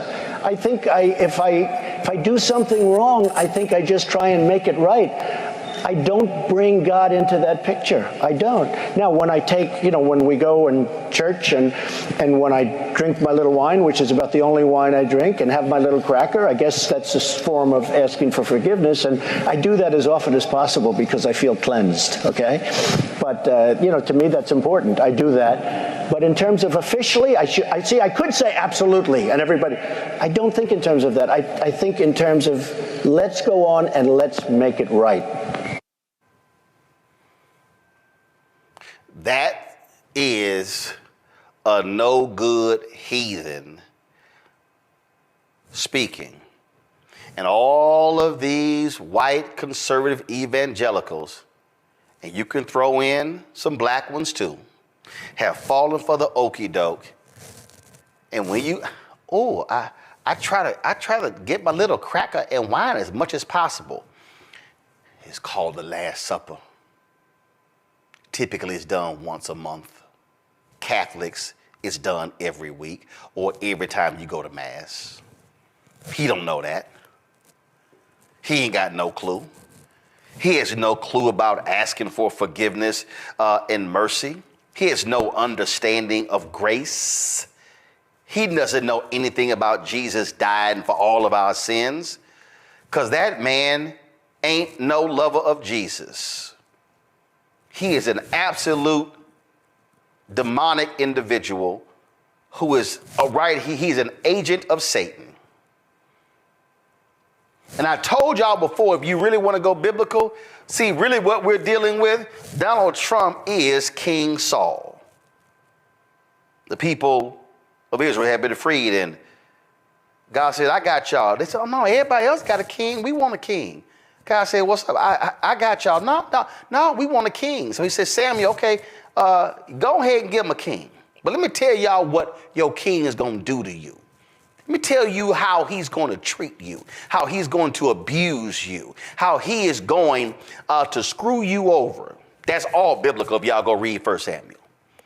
And so then Samuel goes and he looks at the sons and he chooses the tallest and most handsome one. And what does that punk do? He runs off. No, you can't run. I'm picking you as the king. And he was evil. Tried to kill David. Tried to break up the relationship between David and Jonathan.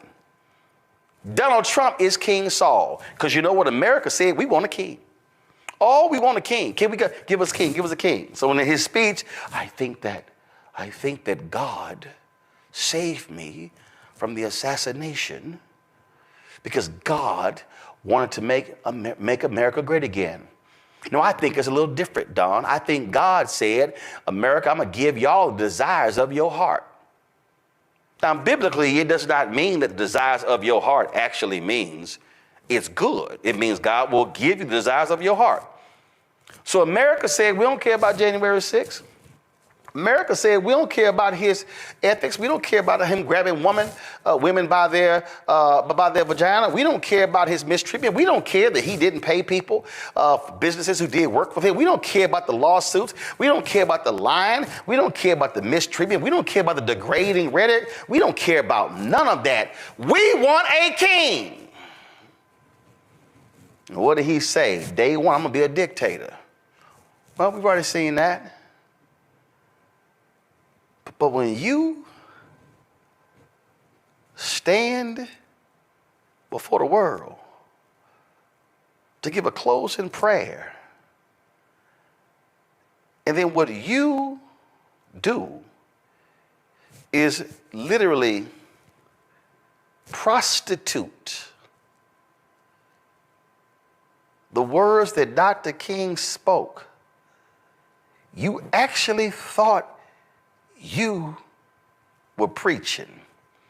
You actually thought, Lorenzo Mantansul, that you were praying. No, what you were doing was you were pandering. You were posturing. You were presenting yourself to America as America's lawn jockey. And see, I said it. Those are words and phrases I don't use to describe folk on my show, but you took it to a whole new level. Your church is called 180 Church. I dare say, Lorenzo, you need to do a 180. But then again, Lorenzo, I see why you punked out and you were scared to come on this show after you had Trump at your church. I see why you ran to Fox News and others, because see, Lorenzo, you did not want to come to a place where we have reverence for the words and the actions of Dr. King. Instead, what you chose to do was make a fool out of yourself, as well as the tradition of the black church and that black preacher. Shame on you. And while you think MAGA and whatever coins MAGA tosses your way, just remember there was somebody else who got some coins for selling out Jesus. And we remember him a whole lot differently than we do the other men who followed Jesus. I'll go to my panel. Before I go to Joy, I did see this video that also quite reminded me of something. Oh, Gen X, I cannot be the only one who thought this while I was watching this fella during the inauguration. Please tell me that I'm not the only one. Take a look at this and then take a look at what I thought of. Let freedom ring from Stone Mountain, Georgia. Let freedom ring from Lookout Mountain of Tennessee. And, well, this here's what I thought of. Only God can give that woman the kind of joy she had right there. Can I get an amen? Yes! Come on now. I cannot be the only one. Please tell me I'm not the only one. Oh, Gen X.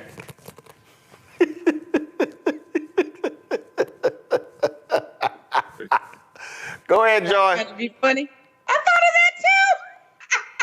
So I did watch yesterday. I am home in Florida, and my mom, we just couldn't resist. We did not say Christianly words at the TV, I'll admit that.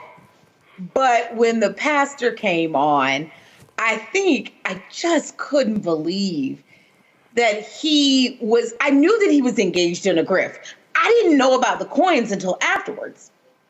But I knew, I was like, if he's engaged with Trump, there's a grift involved. There's money involved. There's some effort to defraud and confuse and befuddle and to make some money off of this engagement. It was the worst acting ever. And I've seen a lot of bad acting. I just couldn't believe it. And a bastardization of religion. Just so embarrassing. And they laughed at him. That's what's so great. Stop looking at him. Look at the people behind him. They were laughing at him. J.D. Vance's wife was also, she had my face. It was confusing and obviously he didn't read the room. I mean, none of those people appreciated what he was doing. Even they knew it was off. And Black Republicans, you can be a Black Republican. I love that you juxtaposed with the Bush first inaugural. Think about how divided we were even at that time. But we didn't have a Black preacher come on and make a complete mockery of himself, a performance. And so we know that this person is not any kind of true man of God. He couldn't possibly be and have done all of that. The person we should be focused on is the bishop who spoke today. She is a reminder of what religion should be, what it can be. And frankly, Donald Trump should have expected that some minister was going to speak directly to him. And I wasn't even as appalled at Donald Trump's face during the prayer breakfast, but J.D. Vance's face. He was looking around. He was obviously... No, he was looking down at Trump like, oh my Lord, she's saying to you, you gon', I can't believe. He was mad. He was mad. Power. First of all, Joy, here's what these folk don't understand. Well, they don't understand, I'm going to pull Jonas here.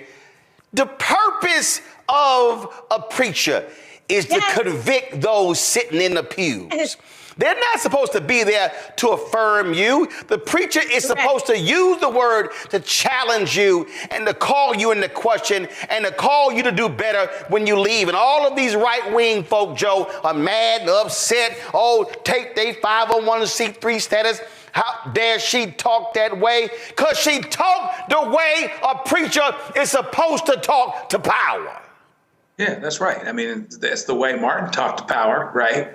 And we whitewash how this country, as a country, we whitewash how we felt about Martin as if he wasn't killed violently, which he was. And so, a preacher is always going to call us to our highest purpose, to our highest morals, and they'll use the word actually to do it. So it was a bastardization of Dr. King's words to take his favorite parts of the speech, but not the other parts that really call into question what it is that's going on with those that are the least of us, right? And you know it's bad when you be sitting there and your eyes are closed to start, and at some point you just kind of got to open your eyes and be like, what in the world is going on here? And they were all doing the best they could to keep from busting out laughing, because this thing was really a clown show. It was a performance, and not a very good one. And it's not one that glorified God. It's not one that lift people up. All it did was, kind of kiss the president's behind, for lack of a better term. And so he sold himself out. But, it's probably not the first time he's done it. Probably won't be the last time. And since he was on minutes later talking about getting a commemorative coin, you know what his purpose is. And so the ministry yesterday did the right job. She did the right thing in terms of speaking to what it is that is supposed to be arisen out of us, our best instincts, reminding you this is the standard. You are in power and you have a position, and you have an ability to do this. And there'll also be accountability for not doing it. But that's another thing that the people that seem to be so excited that Donald Trump won, the evangelical types, the Christian types, or whatever else, they're not tripping off him not putting his hand on the Bible. Let Obama not put his hand on the Bible when he was swearing, I knew he was a Muslim and this and that and everything. Hell, they got mad at him over a flag pin. Right, yeah. And a tan suit.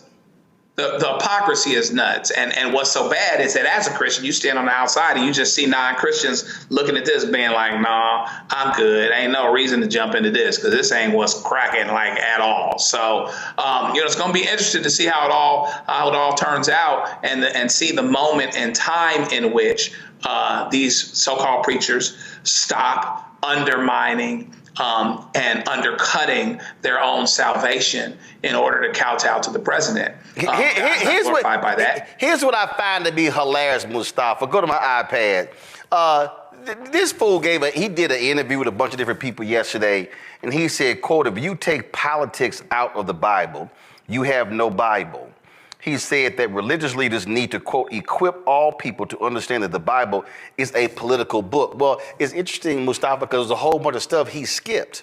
There's a whole bunch of stuff he didn't want to bring up. And see, again, what offends me is that you want to quote Dr. King on MLK Day, and you want to talk about content of character and all that stuff, and from the hills and all that, but you skipped over the thesis.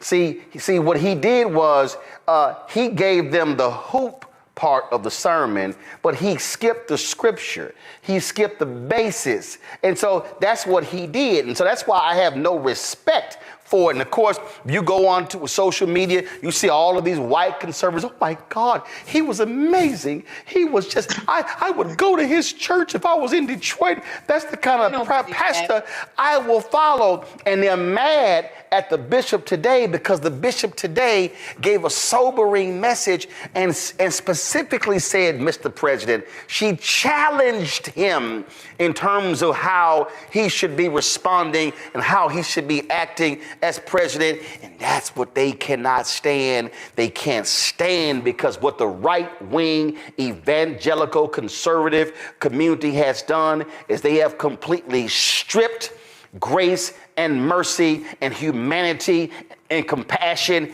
and care from the Bible. And instead, what you get, Mustafa, is vitriol and hatred from these individuals. And then if they do talk about grace, it's what Dietrich Bonhoeffer called cheap grace, that they ask for. And so these folk want to hold themselves up to be somehow the paragons of virtue, the individuals who we understand and we represent the true body of Christ, when you have these fake frauds like Franklin Graham, who would rather ask for forgiveness of Donald Donald Trump, who's cheated on all of his wives, who's cheated in business, who cheated in money, yet he didn't question the Christianity of President Barack Obama. Yeah, well, one side of my family is ministers and deacons and deaconesses. So one of the things that I was taught as a young boy is that you don't play with God. And the bishop, and her demand to the president was saying, don't play with God. You've got this second chance. Sometimes God gives us the opportunity to be better, do better.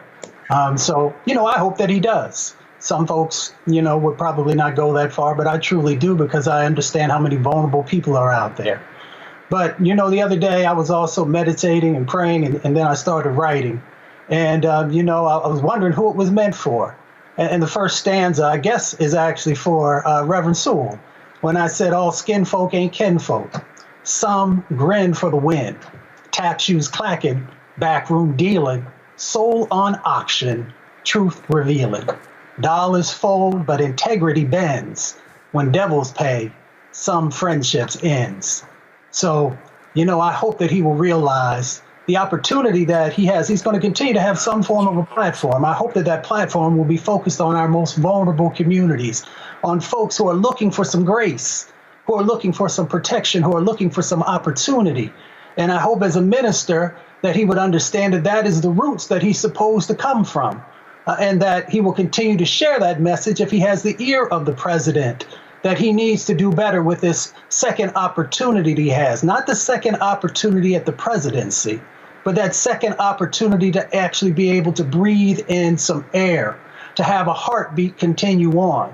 There's I would not play with God if I had those types of situations. I wouldn't play with God anyway. But, we'll see how it all plays out.